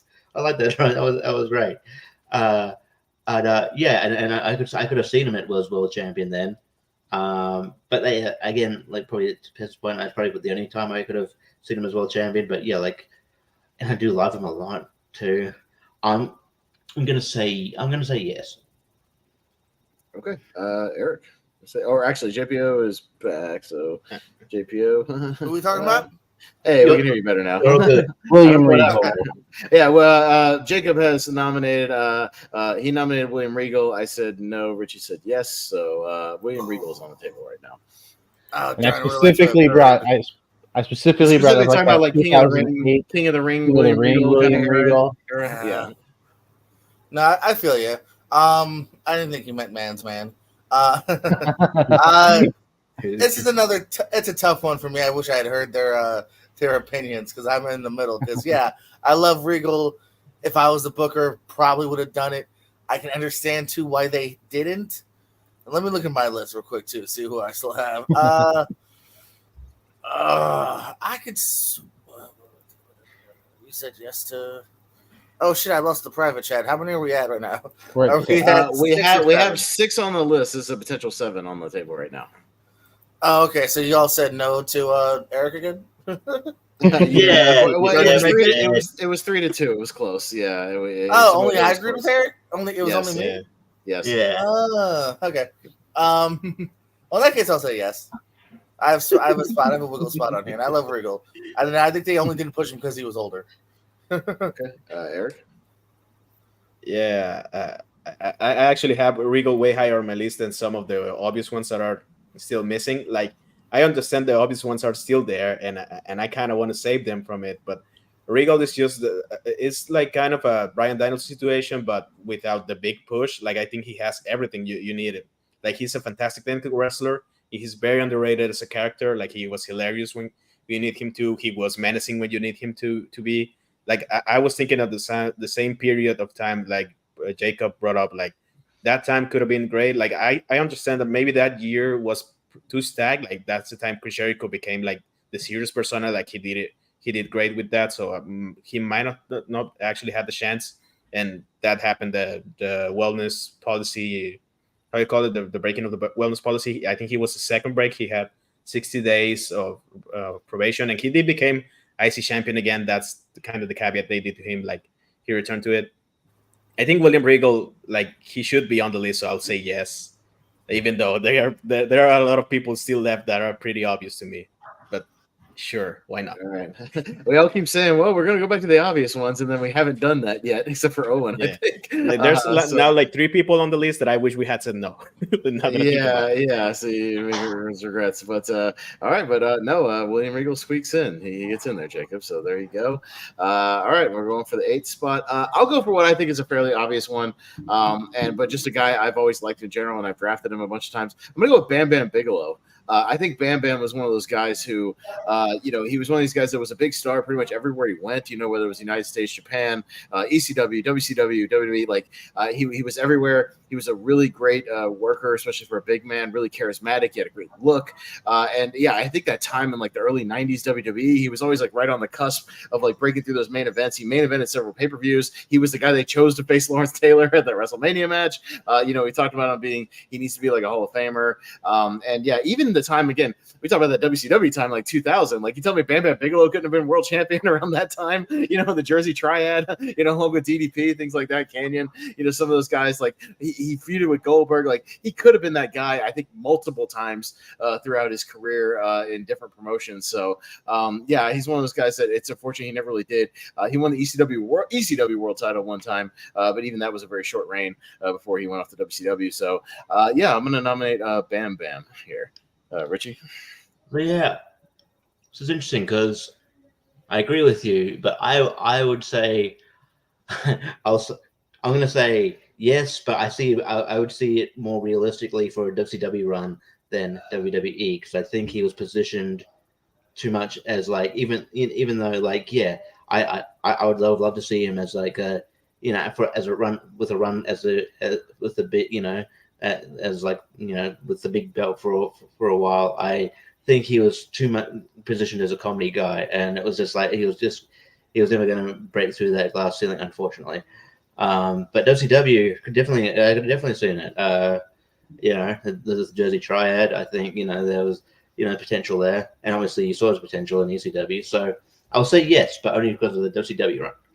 Okay, JP, what do you say about Bam Bam? Just because I love fighting Richie, I'll say yes, but because of the WWF run. No, I felt like by the time we got to WCW, maybe because, again, kind of building off of the WWF run, even WCW, like, yeah, they had him with Goldberg, but then, like, Goldberg won, and then he was back to being a mid-card hardcore guy. But I think both companies kind of dropped the ball here. He showed enough bright spots, literally from the late 80s all the way to the late 90s, of being capable of it here. And I think if someone had truly just went and pushed him, even post Mania 95, like, oh, I'm pissed that I lost the football guy. Like, put him in there with Diesel, have him, win the title. It could have been fun. And they kind of dropped the ball with him. And I love me a big man that can move, so I'll say yes. Right. He got counted out of anywhere. Kind of out of nowhere. He got counted out of nowhere. One of the great Brian inventing moments of all time. Eric, what do you say about Bam Bam? Yeah, as soon as you said like before this pick, like I still have a WrestleMania main eventer here. Like it couldn't possibly be Lawrence Taylor, so he has to be Bam Bam Bigelow, I guess. Yeah. Like I was going to say the same thing as JPO said. Like exclusively for his WWE run, I would have nominated him as well. Like he wasn't a sole survivor in one of the early Survivor Series. Like he got a great pop out of that. He totally could have faced a Diesel in '95. Like he should have been rewarded for carrying Lawrence Taylor in the main event of Mania. Like it's ridiculous they didn't give him that. Like he would have been in a much better spot as the King of the Ring winner. In the stuff that Mabel got as a push. Like even better, like give him the whole year-long reign that Diesel had. Kevin Nash didn't need that. Like he wasn't there at the time. Like he wasn't properly the character he needed to be. Like Kevin Nash is WCW champion, sure. Like Diesel, give me Bam Bam. It's a yes for me. All right, Jacob, what do you say about Bam Bam? Oh, it's gonna be a yes for me. I I get the appeal of Yokozuna and why Vince pushed him to be champion, but I think if you put Bam Bam in that spot instead, give him that WrestleMania match with Brett. Not the first reign. Don't not the Hogan spot. I don't want Bam Bam to be pinned by Hogan in 30 seconds. In 30 seconds. Not that. Yokozuna can keep that. But Bam Bam was just a much better in-ring worker, and he could move for such a big man. And I mean, I remember I had the Bret Hart DVD, the one that came out in like 2005. And there was a match that Brett and Bam Bam had in, I think it was like Barcelona. I don't know if it was on any show or not, but they included that in the DVD, and it's a damn good match. They're including like house show matches of Bam Bam's on Bret Hart, who's one of the best wrestlers ever. I mean, the man could work. Absolutely, I think he should have been champion. Not only WWE, but maybe even WCW, and multiple times even, in my opinion. All right, so there you go. Bam Bam makes the list with a clean. Back to getting a clean sweep here, but we're back around the horn to Richie for a potential number 9 spot. All right, guys. Let's stop mucking around here. All right, well, let's get serious. Colin Delaney. No, I'm just kidding. And, all right, JPO, your turn. I'll go for the. I won't punt for the ones that might be questionable. I'm going to go for one that's quite obvious here. That's got to be on this list. Ricky the Dragon Steamboat. Does not count. He was NWA World Champion. Oh, was he? I forgot. Yeah. So okay. He defeated Flair at the Chi-Town Rumble to become a one-time NWA World Champion. So okay, I do this every draft, but luckily I had one in the back pocket. I know it was a very short run, but it was there, so it counts. Because I have him on my list, and then I fact-checked myself, and Ricky did hold that NWA belt in '89 for one run. Okay, I do have one in the back pocket. That's an obvious one, and hopefully you don't fact-check me. This is another obvious one. Kurt Hennig, Mr. Perfect. One of the great pro wrestlers. Yeah, and everything he did was so slick, so smooth. He had charisma for days. He was just amazing. He's he had it all. I think you could especially in both companies, in WWE and WCW, you could have done something with them. I mean I know his WWE career got cut short a bit because he was injured, but he came back and some decent matches. I think you definitely could have done something with him. I think there was just so much more potential there, and I think he's great. So, Mr. Perfect, Kurt Hennig, which was definitely my first choice. All right, JPO, what do you say about Mr. Perfect? Big yes for me as well here. This great example might be the last, at least for me personally, of someone that maybe I'll bring up later where I'm like, damn, man, great heel at the late 80s, early 90s that should have had it, and for whatever reason, because they love Hogan, they love Warrior, they gave it a fucking slaughter. I don't know. I would have loved to have seen Puffer be pushed to the top of the card here.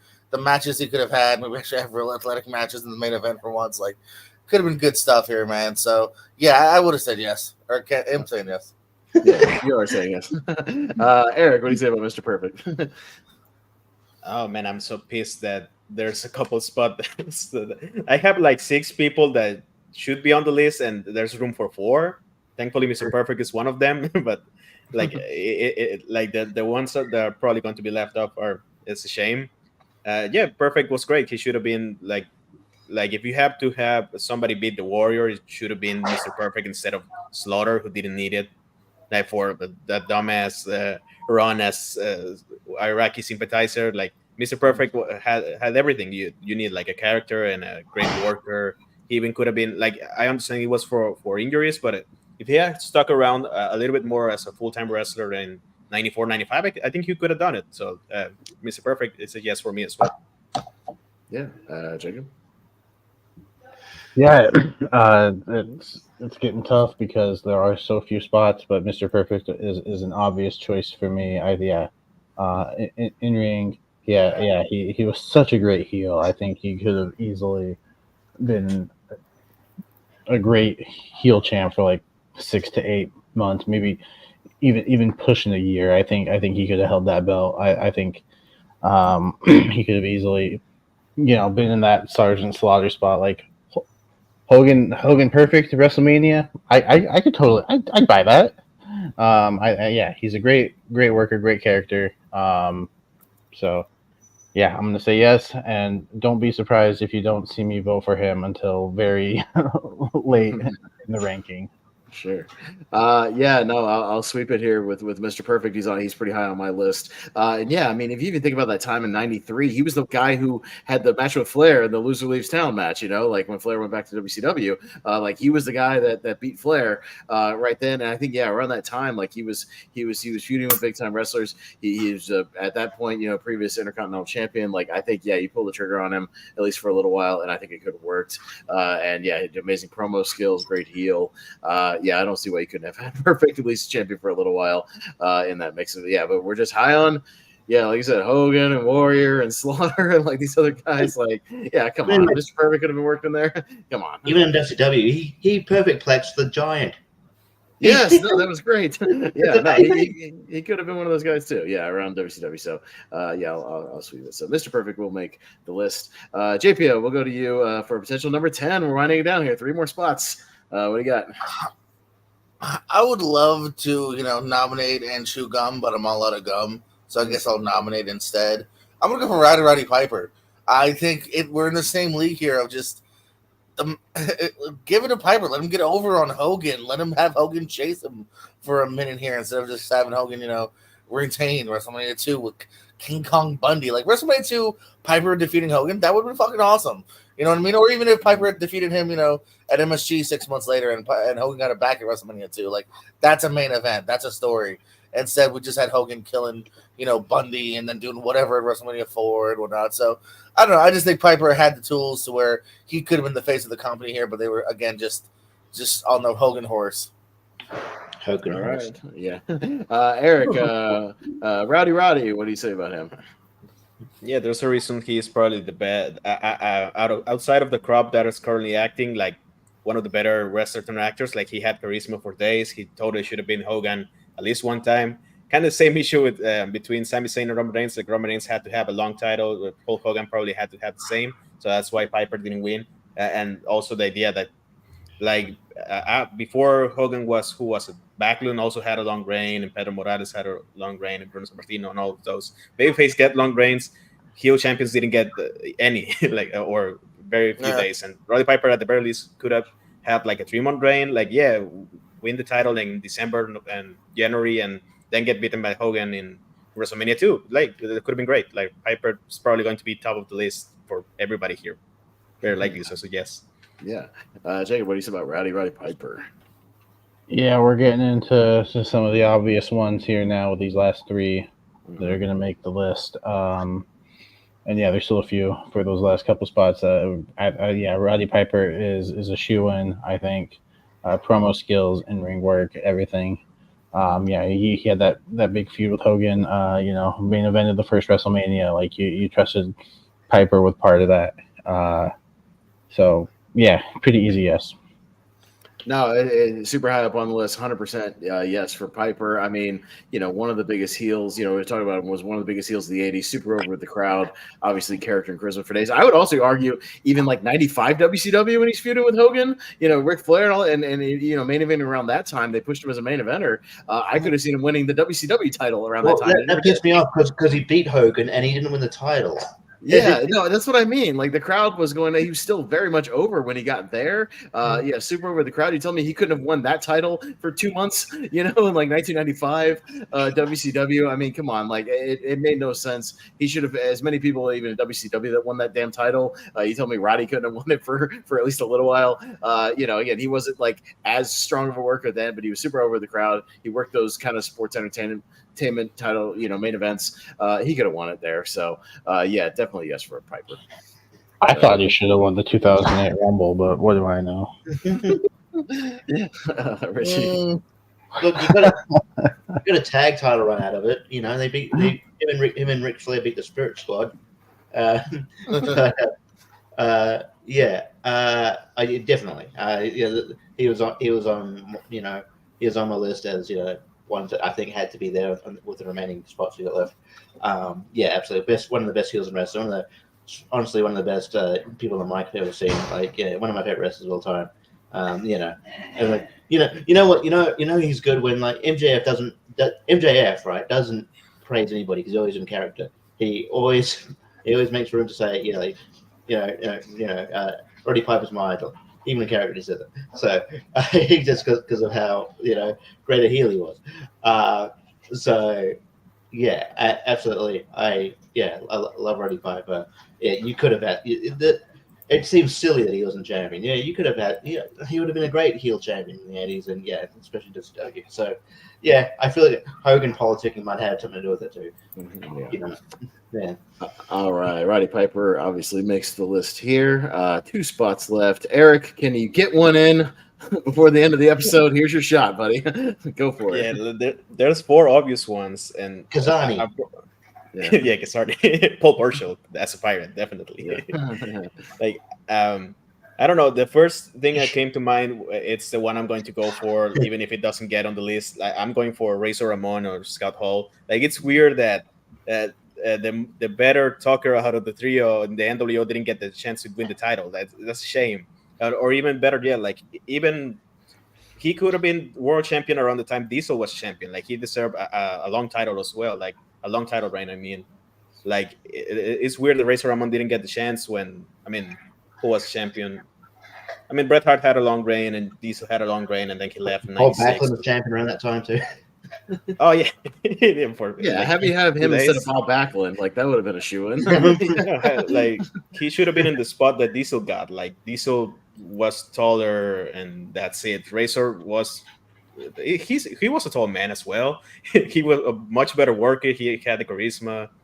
There's a reason why most wrestlers these days, it's one of those that's always brought up as well, inspiration for many wrestlers. Myself, as a person speaking English with an accent, I've always been a big fan of Scarface and Razor Ramon. So that's always good for me.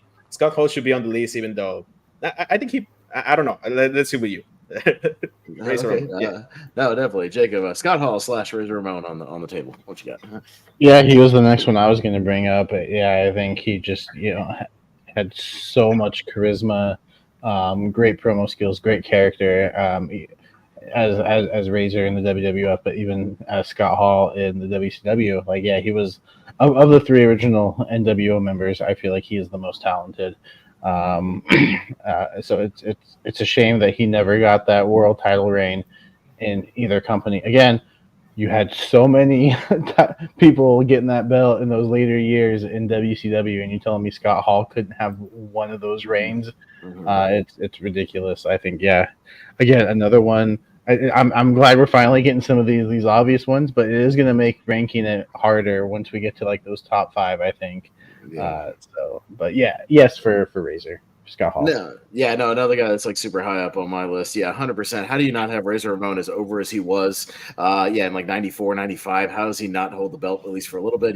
He had multiple title shots, great matches. How do you not have him, at least go over one of those for a little while? And same with, we talked about as many people had in WCW in the late 90s. Like, how does Scott Hall not at least get one quick run for a month, as many people that held it for, a couple of weeks at a time, and all these vacancies and everything? Scott Hall could have got it at least once. It's kind of a damn shame that he didn't. So it's 100% yes for me. Origin. Yeah, absolutely. I would have. Oh yeah, I would have ordered my. I mean, I thought about bringing him up like first, but I thought I would shoot for these less obvious ones. But yeah, he's. Whenever I think of like people should be world champion, he's one of the first people that come to mind. He's amazing. As Razor Ramon, he's amazing. It's so over. Like, everybody would have bought him as champion. I mean, I suppose he could have had been champion in WCW. I feel like obviously in the late 90s he sort of got in his own way a bit with obviously his demons. But I don't know, you could have like you said, you could have given him a short run. But I think he's definitely the most talented out of the NWO, and I think just an all around great talent. So that definitely you could have done something with him, and I think it would have been great. It's one of those big what if moments. So yes, absolutely yes. JPO, clean sweep for Scott Hall. Easy clean sweep. Yeah, I'll definitely wrap it up too here as well. I understand kind of like what Richie was hinting at, like maybe by WCW, I think, he kind of halted himself. But you look at WWF run, like, again, think about the time frame, like even 93. How about instead of, Hogan defeating Yoko for a minute and a half in Mania, how about instead put Razor in the main event spot? Would have been fucking perfect. Like, that was his juiciest, like, best spot. He's on the mic. He's good on the mic. He's good in the ring.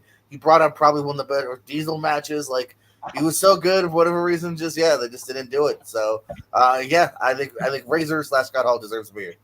All right, so Razor Remote Scott got Hall makes one. this. Yeah. And number 11, you got one, Eric. No, you got a good one. Yeah. No, but that's a good one. That should be on the list for sure. Jacob, you want to try to wrap it up here with the number 12? What do you got for us? I'll try. Where do we stand on Ted DiBiase? Because I know we've got that. I think we talked about it just before he came on. I think he's not. He's eligible. I only laughed because I asked the exact same question. I guess you weren't here. No, you were here for, he's not on the official list. Recognized. He's not recognized as world heavyweight champion. Then Ted DiBiase will be my nomination. I think great, good in-ring skills, great promo, despicable heel. People love to hate him. I think he, easily, could have been a world champion late 80s, early 90s. I think, I think, going into a WrestleMania, a Ted DiBiase, Hulk Hogan could have been money. I think he was a great heel. It's a shame that he didn't hold it just once. He flirted with the main event scene. He was in a few title matches, but just never got over the hump. And I think it's a shame. I think he's a really good worker. So I think Ted DiBiase should have held it at least once. We'll see if he gets that last spot.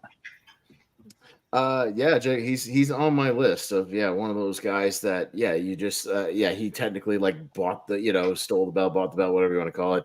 At that time, but not recognized. But he would have fit right in around time like WrestleMania 4, the tournament and stuff like that. He could have won that tournament, and become champion. I think it would have been fine, and Hogan could have chased him.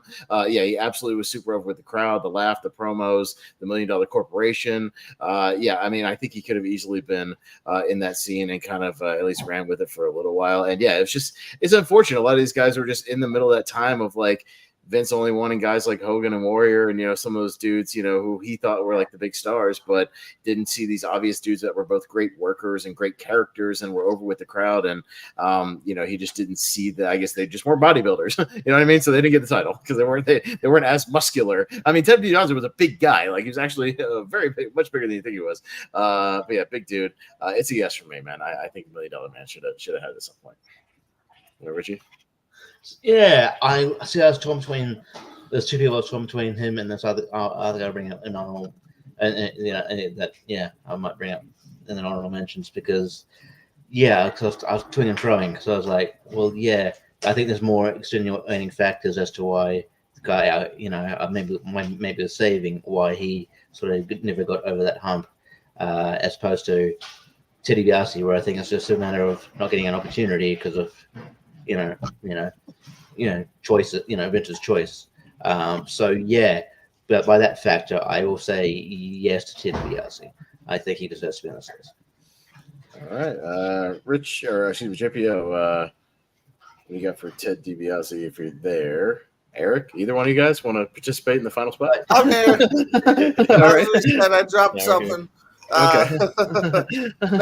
Spoilers. I mentioned him off air because I think he's again in that perfect. I'll give WWF some credit because I feel like maybe because they only had like 4 big shows a year that like they've really spread out those title changes because I feel like I wouldn't necessarily say let him win in WrestleMania 4. That's a big moment for Savage, but like if there was like a pay-per-view every month, like hey, a few months later, give it to DiBiase.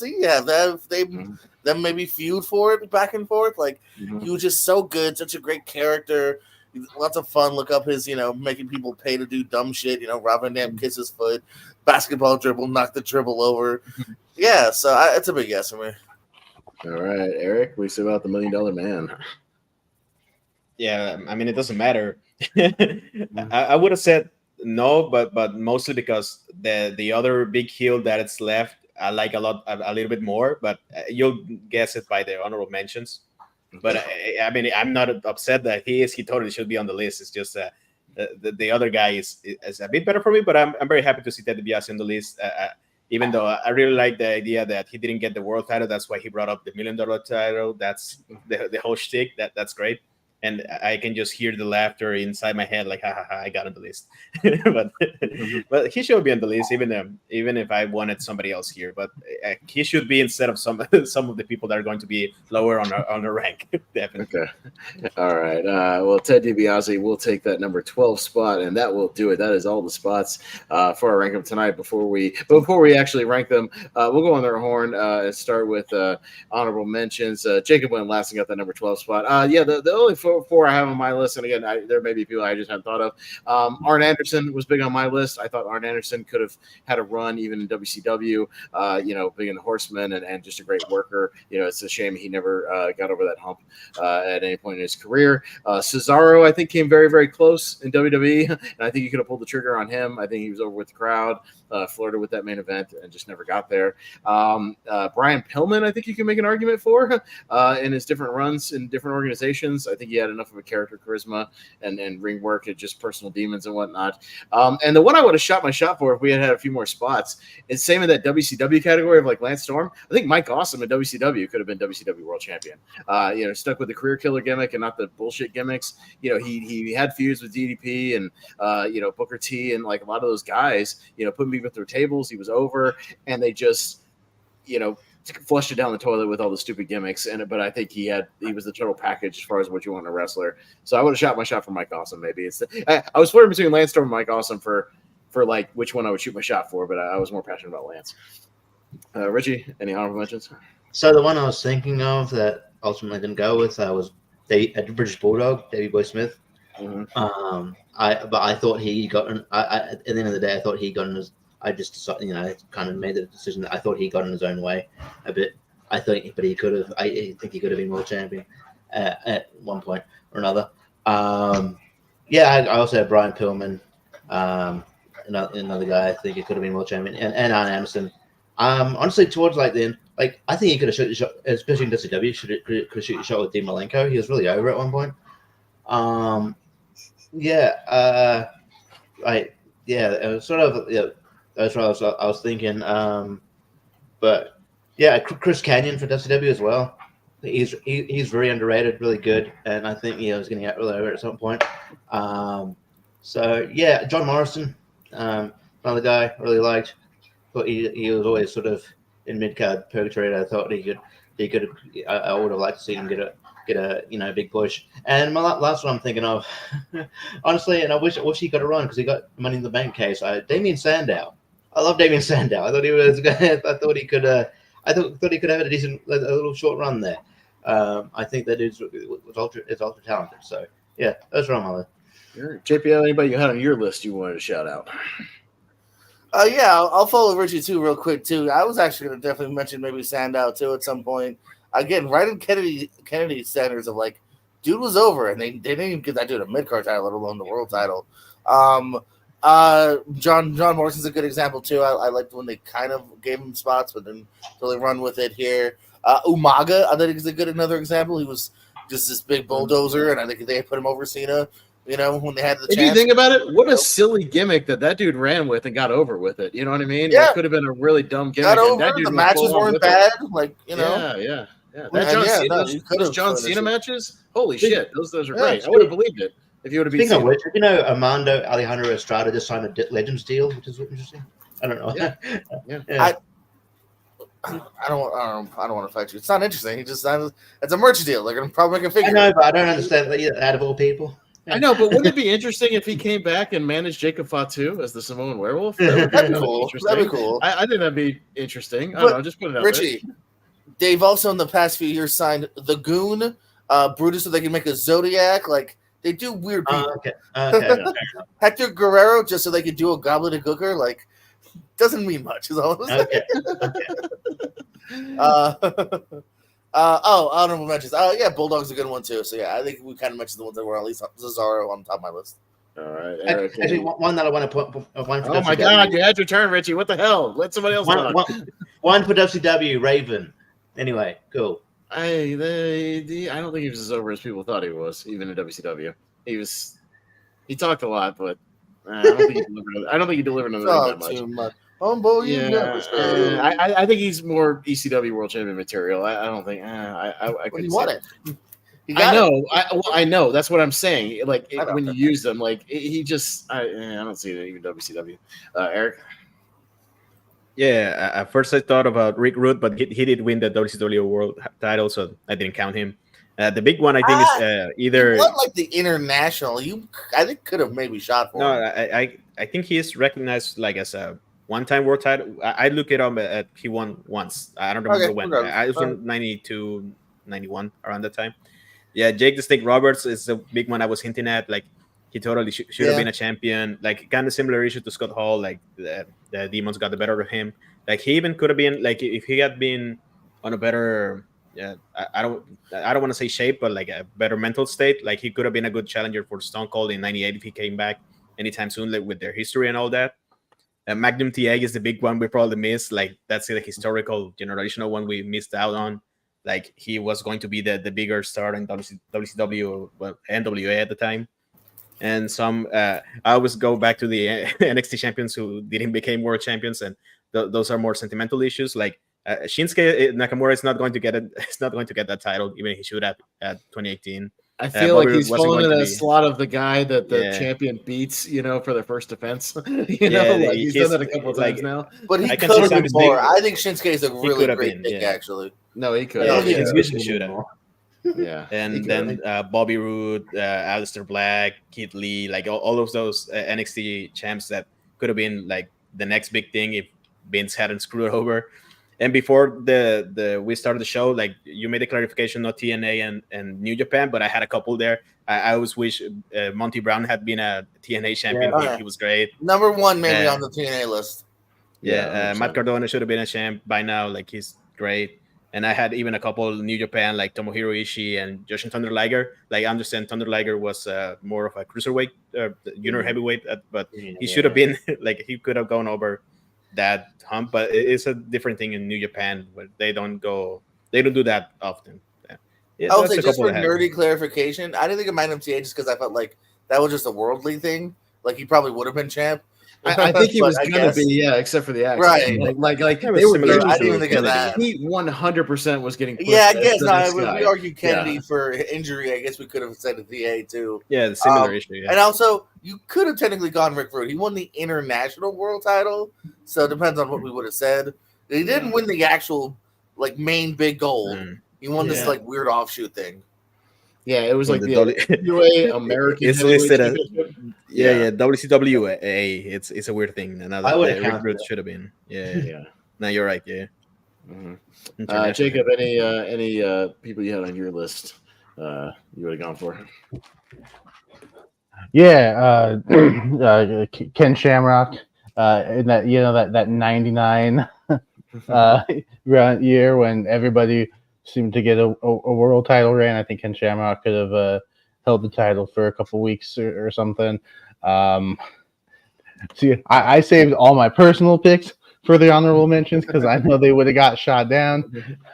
If Vince could win the main title, I think Shane could win the main title, and he's actually pretty decent in the ring as well. So I think, that 99, 2000 era Shane could have been a fun, 2 or 3 week champion as well. And I'm still holding out hope for an Xavier Woods complete the New Day trifecta, give Woods a world title reign. It doesn't have to be the WWE title. It could be that world heavyweight title.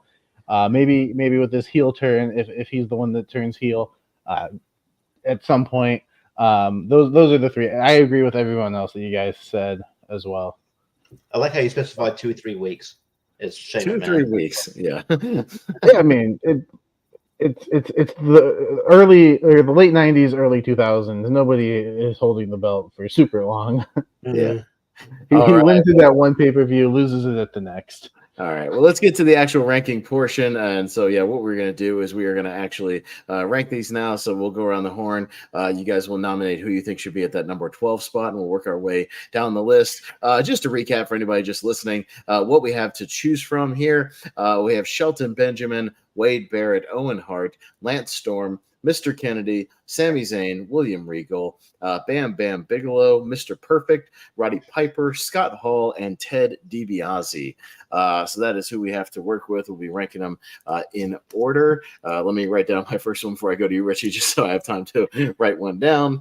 And then we will go to you first. I'll give everybody a second to look over the list, see who you want to have at number 12. And same rules apply. Just whoever gets the majority votes each round, we'll get it in there. So if you guys are ready, wait for some thumbs up here. Thumbs up. We ready? All right, cool. Richie, start with you, and we'll switch the order each time. I'll go number 12, Sami Zayn, because it's possible that he can still win. And yeah, I wasn't 100% on it anyway, so I hope Okay. Sami that. All right, Sami Zayn. JPO? You're muted. Lance Storm, sorry. Lance Storm. Eric? Yeah, I had Sami Zayn for the same reasons as Richie. Okay. Jacob? Is it going to show up? Sammy? Oh, yeah, Okay. Sammy. And I was going to vote for Regal. But all right, Sami Zayn with 3 votes. Let me switch back over to our banners. Will be Ooh, that was the easy one. Yeah. HN, Sami Zayn. Okay. Zayn, YN? Okay. YN. I always get confused with that. YN. Okay, there you go. All right. Sami Zayn at number 12. There we go. JPO, are you ready with a number 11? Lance Storm, please. Lance Storm. Eric? I got some bad news. Oh, Barrett. All right. I'm also going Lance Storm. I'll stick with Regal. Richie? I'll go Wade Barrett. Okay, so it's a tie between Barrett and Lance Storm. I nominated Storm, so I'm going to say Barrett because I think Storm's going to work in WCW. I was just about to erase it, and I was like, nope, Pez has the tiebreaker. Yeah. I did not vote for either, so I have the tiebreaker on that one. So, but I kind of see where this is going, so we'll see what happens. All right, but Wade Barrett at number 11. I kind of feel like we're all going to circle the same like 5 or 6 people for these top spots, and then we'll get serious on some of these other ones. We'll get serious for a minute. I had Baron in my 6. Yeah, right. Eric, what you got for number 10? I got Kennedy. All right. Barber? Lance Storm. Storm. I'll go Regal. Richie? If I could be serious for a minute, Lance Storm. All right, and JPO? Lance Storm. All right, so there you go. All right, Lance Storm at number 10. All right, there we go. But I'm glad he made the list. I think he could. I think that guy deserves it. He's a good guy. He's a good worker. Never got his due. All right, we are going to number 9. Mr. Barber. Number 9. I just thought of another guy I wanted to shout out. Maven. How fun would Maven have been as a world champion? But I'm going to go with William Regal. What the fuck are you talking about, dude? I would have said honorable mentions. I just thought of another one. No. No, you thought of a bad one. What? No, I did not. Maven. The dude had the Undertaker's support, okay? He could do drop He kick. knew a drop kick and a body slam at that point. He could do drop kick. He could do another drop kick, and he could do another drop kick. And what can you do, Richie? No one's saying Richie should have been a former world champion. That's very sensitive. Richie's not nominating himself. Yeah. Anyways, Regal. Richie. I'm more of an intercontinental title level. I'll go Bam Bam. Really? Okay. JPO? I agree, actually. Bam Bam. Wow. Eric. Okay. I stuck with Kennedy. Okay, so Eric has the tiebreaker between Regal and Bam Bam. Damn. I'll say Regal. Okay. William Regal at number. But I have like on my actual list, I have them like 1-1. Like it's Okay. Regal and then Bam Bam. Yeah, I got to mark these off my little personal list so I can see who I'm choosing from still. So far we got Sami Zayn, Wade Barrett, Lance Storm, and William Regal. All right, going on to our next Also, they let the great Khali be champion. Why not Maven? Again, they shouldn't have done that either. Two evils don't equal. Well, yeah, we'll get to that when Right. we go with wrestlers who shouldn't have been champion. We'll get there. All right, I can't remember. Put a pin on that for 2 months from now. When we come back to that topic. All right. What do we have first? Are we back to me? I believe. Yeah, I'll go Mr. Kennedy for number 8. That seems like a good spot. Richie. I'll stick with Bam Bam. Okay. JPO. Bam, bam. Bam Bam. Eric. Kennedy. Jacob. I'm going Bam Bam. Oh Jesus! Man, you guys hate Bam Bam. What's the matter with you? Oh, I don't hate it. I like Look at the list. Yeah, I Is got that what number Bam 9 Bam. actually? What are we Top at? 6. number 8. it. That's fine. It's good. Football. All right, Bam Bam Bigelow at number 8. All right, and we are going to number 7, Richie. Yes. I think this is a good spot for Kennedy. Kennedy. All right, JPO. You just kept saying if he had a manager, he could have done higher. He did have a manager. His mom, Shelton Benjamin. That doesn't count. How does it not count? Yeah, I said Kennedy as well. That was a comedy. That was Jacob, Kennedy, and I also have Kennedy. So designed to bury him. What would be my next nom? that was the equivalent of the boring Lance Storm gimmick. It's just like it's designed to be nonsense to kill his momentum because Vince thought it was funny. That's all it It was kind of funny. No, I hated almost every second of that fucking gimmick. It was dumb as shit. All right, we're going to number 6. Just a quick reminder of who we have left on the list. Available: Shelton Benjamin, Owen Hart. We have Mr. Perfect, Roddy Piper, Scott Hall, and Ted DiBiase. All right, let's see. Let me write mine down real quick before I go around the horn. All right, are we to Richie or JPO? JPO. JPO, what you got? Shelton. Okay, Eric. Also got Shelton. All right, Jacob. Shelton. Shelton. Somebody calls Mama Shelton. All right, Shelton Benjamin. And I think now this is where it's going to get tricky because I think we all kind of have a lot of these guys right around the same boat here. So getting into the top 5 Kind of here. the same decade too. I also love. I would say more old school guys here. Yeah, is what we're picking from now. Yes. I also love how at the beginning when Shelton made it, like, yeah, I could see me in like an 11 or 12, and now he's number 6. Yeah, he made it that far. Yeah.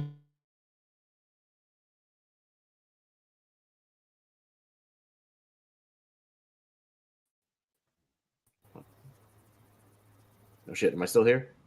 Oh, what happened? I was writing about. I freezed out too. I freezed Yeah, too. same. Oh, Oh, it must everybody have been, then. it must have been an stream Oh, okay. issue. Like, Yeah, just in yeah, general. and I knew. Cool. I was gonna say for one second, no, me too. Yeah, for once it wasn't me. I thought it was me for a second. I was like, oh shit, what happened? Yeah, Because I look over at my modem sometimes, my modem will shit out, and then I don't know. All right, are we on the air? We're still on the air. Yeah. We're still live. All right, we're good. I thought it was me because my internet bill was due 6 days ago, and I haven't paid it yet. Oh, Yeah. usually most bill places will give you 2 or 3 lates before they cut your shit, so you're fine. You're all right. All right, we'll go to Eric. What you got for number 5? I got Ted DiBiase. All right, Jacob. I also have Ted DiBiase. Yeah, we must be on the same wavelength now. I got DiBiase. Yeah, I concur. Ted DiBiase. That's what I would. That's Okay. what I was going. All right, Clean JPO. sweep. Money. All right. So we're all kind of on the same level there. All right, Ted DiBiase at number 5. I think this is where it gets really, really tricky now. We're getting into some hardcore stuff. We got Owen Hart, Mr. Perfect, Roddy Piper, and Scott Hall left. Oh boy, here's a dealer's choice of guys who we all pretty much agreed. I think all these guys got clean sweeps, right? Like yes, absolutely yes, obvious, 100%. Now as far as where do we go here? Yeah, give me a second. I got to think about this one before we go. I'll give you a second, Jacob. We got to. Don't do that. I might change my mind. I know. Yeah. I know. I just need time to write mine down. Oh Do you know boy. you could show Benjamin on the screen for a while? What's that? think, or at least on my screen, it says Shelton Benjamin. It's been saying Shelton Benjamin on the screen. I don't have it on the screen. I have not clicked it. I don't have it glitched either. out when I had it. Okay, I don't know what's going on my end. Maybe it glitched and just stayed for you. I don't know, but I don't have it clicked on right now. So Yeah, okay. let me click it on and then off, and then maybe a little. Yeah, then now it's gone. I don't know what's going on. Okay, I don't know. All right, Streamer, you're being weird. Fix it. Jacob, are you ready? Number 4. Mr. Perfect. Yeah, this hurts me, but I'm also going to go perfect here. Man, we got simpatico on this list. So, yes, I was going to say Mr. Perfect. All right, JPO. Yeah, I definitely agree with Razor Ramon. Eric. I also said perfect. Okay, Mr. Perfect will make number 4. You put All Diamond Stud. Yeah. So you all know who I'm referencing. All right, Mr. Perfect at number 4, and we are getting in to the top 3. We have Roddy Piper, Scott Hall, and Owen Hart all on the list. Oh boy. Yeah, where do we go with this one? We will see. All right, yeah, this is gonna be tough stuff. All right, I'll give everybody a second to think about this because this is top 3 material here. All right, I'll wait for everybody to kind of give me a thumbs up. I'm ready, but you guys ready? All right, let's go. I'm going Scott Hall. Richie. Scott Hall. JPO. Yep, same still. All right, Eric. No, I had Owen. Owen, okay. And Jacob? I had Roddy. Ooh, okay. So a little bit of a split, but 3 votes gets Scott Hall at number 3. I'm just going to put Scott Hall, his real name, and we know what we mean by that. All right, so Scott Hall at number 3. And, of course, just like Rankum, now we will jump to number 1. We will jump to the number 1 person you think should have been world champion, and it is a doozy of a decision. Maybe I'll even play this just to give you another second. What a predicament! What a predicament. Guys, we're voting for There's no wrong answer. Roddy Piper and Owen Hart on who should have got that title run. All right. I was giving you a few extra seconds, Richie, so because it's a tough decision. So, of course, we're going to you, just like tournament fights. So, your vote for number 1, Richie. We're jumping to it. Just ever so slightly in Roddy Piper. All right, JPO. I'm gonna split it with go Owen. Okay, we're split so far. Eric.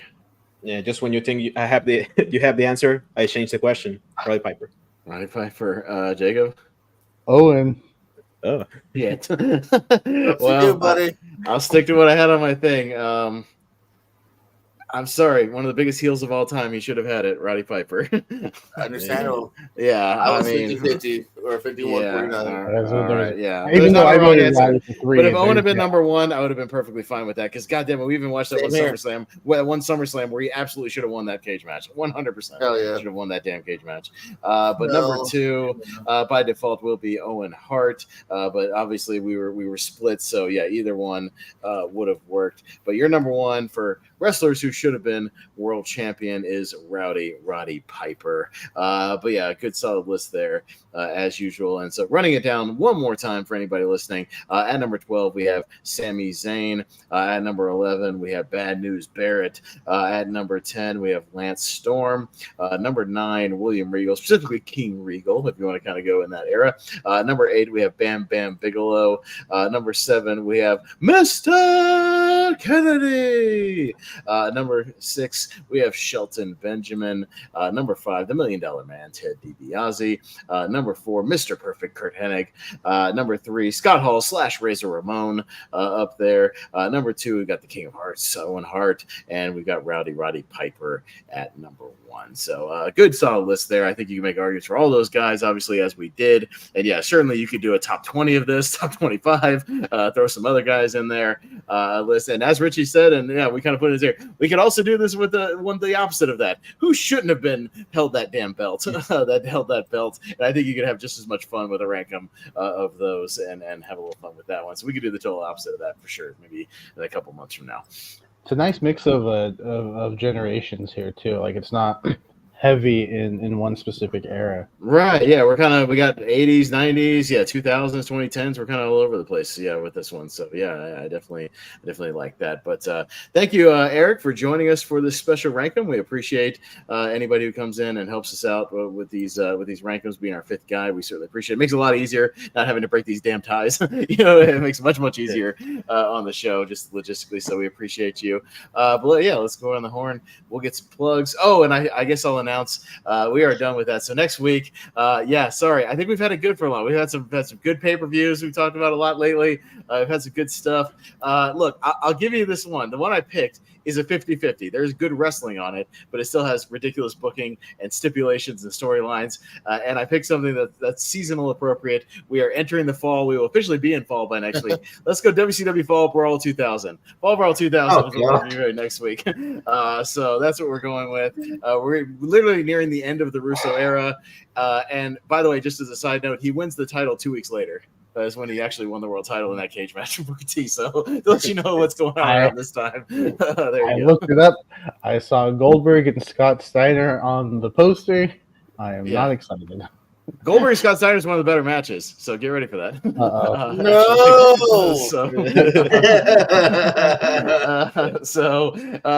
I just think we talked a lot about like really, really good shows. We talked about some amazing matches. Let's have a little fun. Let's have a little fun. Come on, hey, at least they're never boring. There's a lot going on, and there's a lot to talk about. Wacky storylines. JPO. If you can't bring yourself to it, you can just give me the cage match facts as we do. That's fine. I understand. I will understand if you just don't have the heart to do it. Me and Richie will watch it. Jacob, if you got a stand-up gig, I understand. I totally understand. So that's why we're doing it, in case you have a gig. We're just going to do a retro show and the news. We're just going to have a little fun. It's a dead week. We're not quite to bad blood yet. We got a dead week where we don't have much going on. So let's just chain match. Ooh. I know. Yeah. The Russo wacky stipulations are all over. Every match has a stipulation. It's ridiculous. As they love to do. First blood chain match. First blood chain match with Chronic. Yeah. And the heresies. Oh yes. It's going to be a lot of fun. So let's have some fun, man. I debated. I was going to go with a really good one. But you know what? I was like, fuck it. Let's have some fun. Let's do a Russo show with shenanigans and let's have a lot to talk about. So we're going to do that. But that's what we're doing next week because I've got one in the bag. JPO and Richie, you guys still have one coming up. So you guys can think about what you want to do. So I think we talked about JPO, you doing kind of a all JPO episode with bad blood predictions and then whatever you want to do for your topic that week. So that'll be on the 3rd. So 2 weeks from now, it'll be like an all JPO episode. So you'll be kind of running the show that day. And then Richie, we can get to one after that in October. Yeah, well, I've got an idea. So I'll talk to you off here. We'll talk it off there. But yeah, let's do some plugs and we'll get out of here. We'll go to our guest of honor. Eric, what you got going on, man? Anything you want to plug where we can find you? Yeah, I think I have a match tomorrow for Multiplex. It's a good one, so check it out if you want to. Check out the Pierce Code, especially today. Still Thursday. Sure, it's Thursday. What's the name of the show? Long Time First Watch, something like that. That's the name. Check it out. I was there today. Thursdays at 8. Damn it! Me and Brandon Cohn have a show where we review this first-time watches, not new movies, but first-time watches, and everyone here is invited. If you're available from 8 to 9, jump in. Just jump in for 5 minutes. Review a movie you've seen, and you can jump out. Yeah, it's like a call-in show. Oh, okay. Yeah, I was there today talking about the Waterboy, and it was fun. It's a fun show. Check it out. Thanks for having me. I officially undeclare for the Fall Brawl one. I don't want to be there. I don't want to see it. No, it's fine. We've had one of those ones before where like we're gonna do one of these, and then all of a sudden, like the day of, like it just ended up being me and Richie because he'll actually watch the show, and then it's just like me and him yapping about Russo. We've done it before, so and again, JPO was on one, and like for one of those ones, I was just like, it's okay, JPO, just hit us with some cage match facts about these wrestlers and what they did afterwards. I'm fine with that, and he's really good at that, and we have fun with that too. So, and Jacob, you might have a stand-up gig anyways. I totally understand. So it's all good, man. If you do, I understand. It's a dead week, so don't worry about it. We're just having. So whenever you do the people who shouldn't be in champion, we can get you back for that one. Yeah, for sure. I'm up for that, and I'm up for the AEW and TNA one as well, or whatever you want to talk about. I gotta head out for thanks for having me. It's a lot of fun to talk wrestling. It's a good time to be a wrestling fan. So Yes, it's very good to much talk so. about it. It's going to be a fun show next week, but I'm not going to be there. I don't want to see Vince Russo. I avoided it. I wasn't ready to watch wrestling yet. I was 1 year old. I have a morbid fascination with that era. I just find it insane, and so I just like talking about it, just because of all the goofy shit he did. Like, it's not boring. Like, they're never boring. There's all kinds of shit going on they can't be. They change segments every 2 minutes, so there's always something going on. At least you get to do content about it, so that's great. I gotta head out, but thanks for having me. I'll see you all later. No, thank you, buddy. Appreciate it. Have a good night. All right, buddy. All right, Jacob, what you got going on? Anything you want to plug? Yeah. This Sunday I will be on Rankum. Speaking of Rankum, I will be over on the Take 3 Productions channel on Rankum talking the top 12 Scarlett Johansson movies. ScarJo. I'll be there too. Hey, go see the mini Lonely Marks Rankum again. On Take 3 Productions. And last night, Pez and I, over on the Movie Hero Network, did Wheel of Movies in honor of James Earl Jones. We talked The Lion King, and it was a great discussion. So go. Yeah, we know, Richie, you couldn't be there, but Pez and I were there. We missed you, Richie. It was a fun discussion. Would have loved your input, but it was still a good time. And so yeah, go check that out. I really enjoyed it.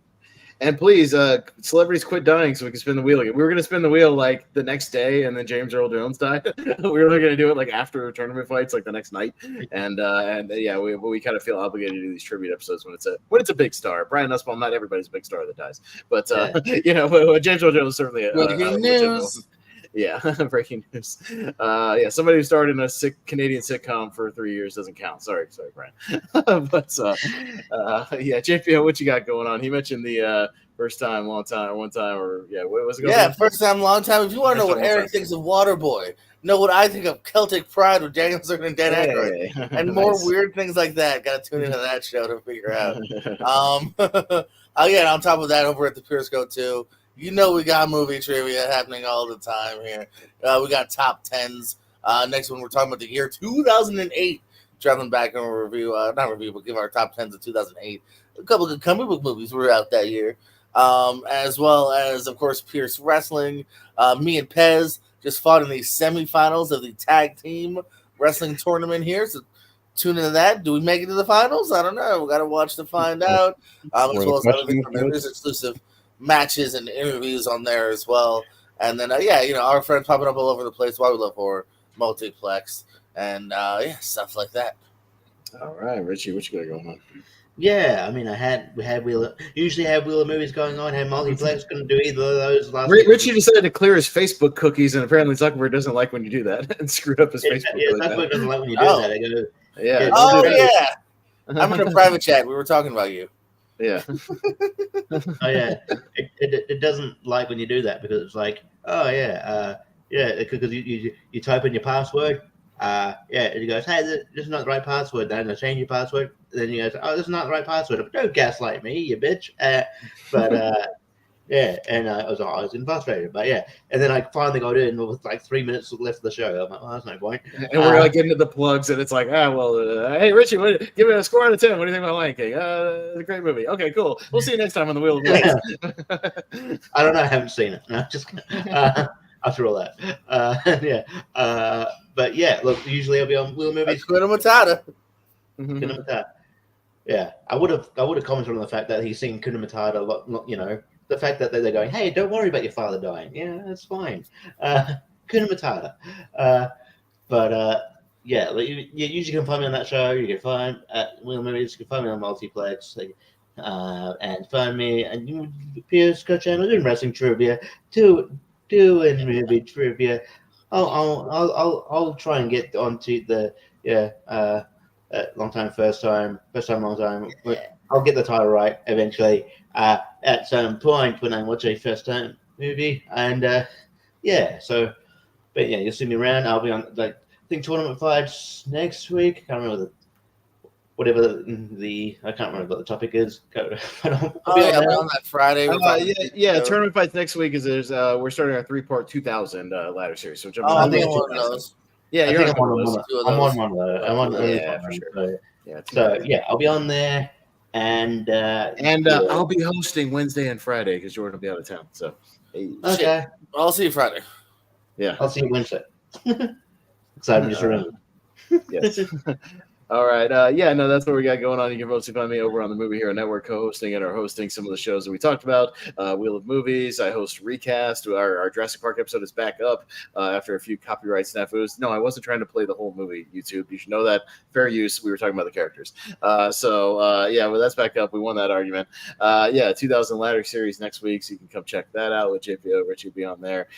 We talked some 2000. Again, slightly better than 2001, but still kind of a mixed year. We're getting into 99. 99 soon. We're getting to 99, one of the banner years in the history of Hollywood. We'll get there. So much so that we have a waiting list for people in 99 if people drop out. So if you drop out of that, we got people waiting to jump on those episodes, but it should be fun.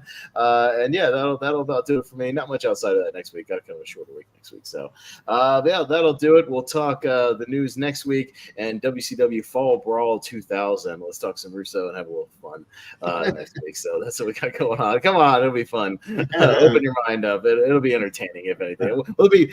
If anything, there will be lots to talk about. I'm sure there will be discussion. There's always discussions, things to talk about. Lots of to the backs, stipulations, goofy shit, goofy storylines. Yeah, we'll talk about it. I'll probably end up listening to like all the Brian and Vinny shows from around that time, the compilation, just to remember what the hell was going on around that time. Storyline wise, we'll talk about it. So that'll do it. So for Jacob Barber, for JPO, for Richie Goodacre, thank you guys for tuning in. We appreciate it. We'll see you next week.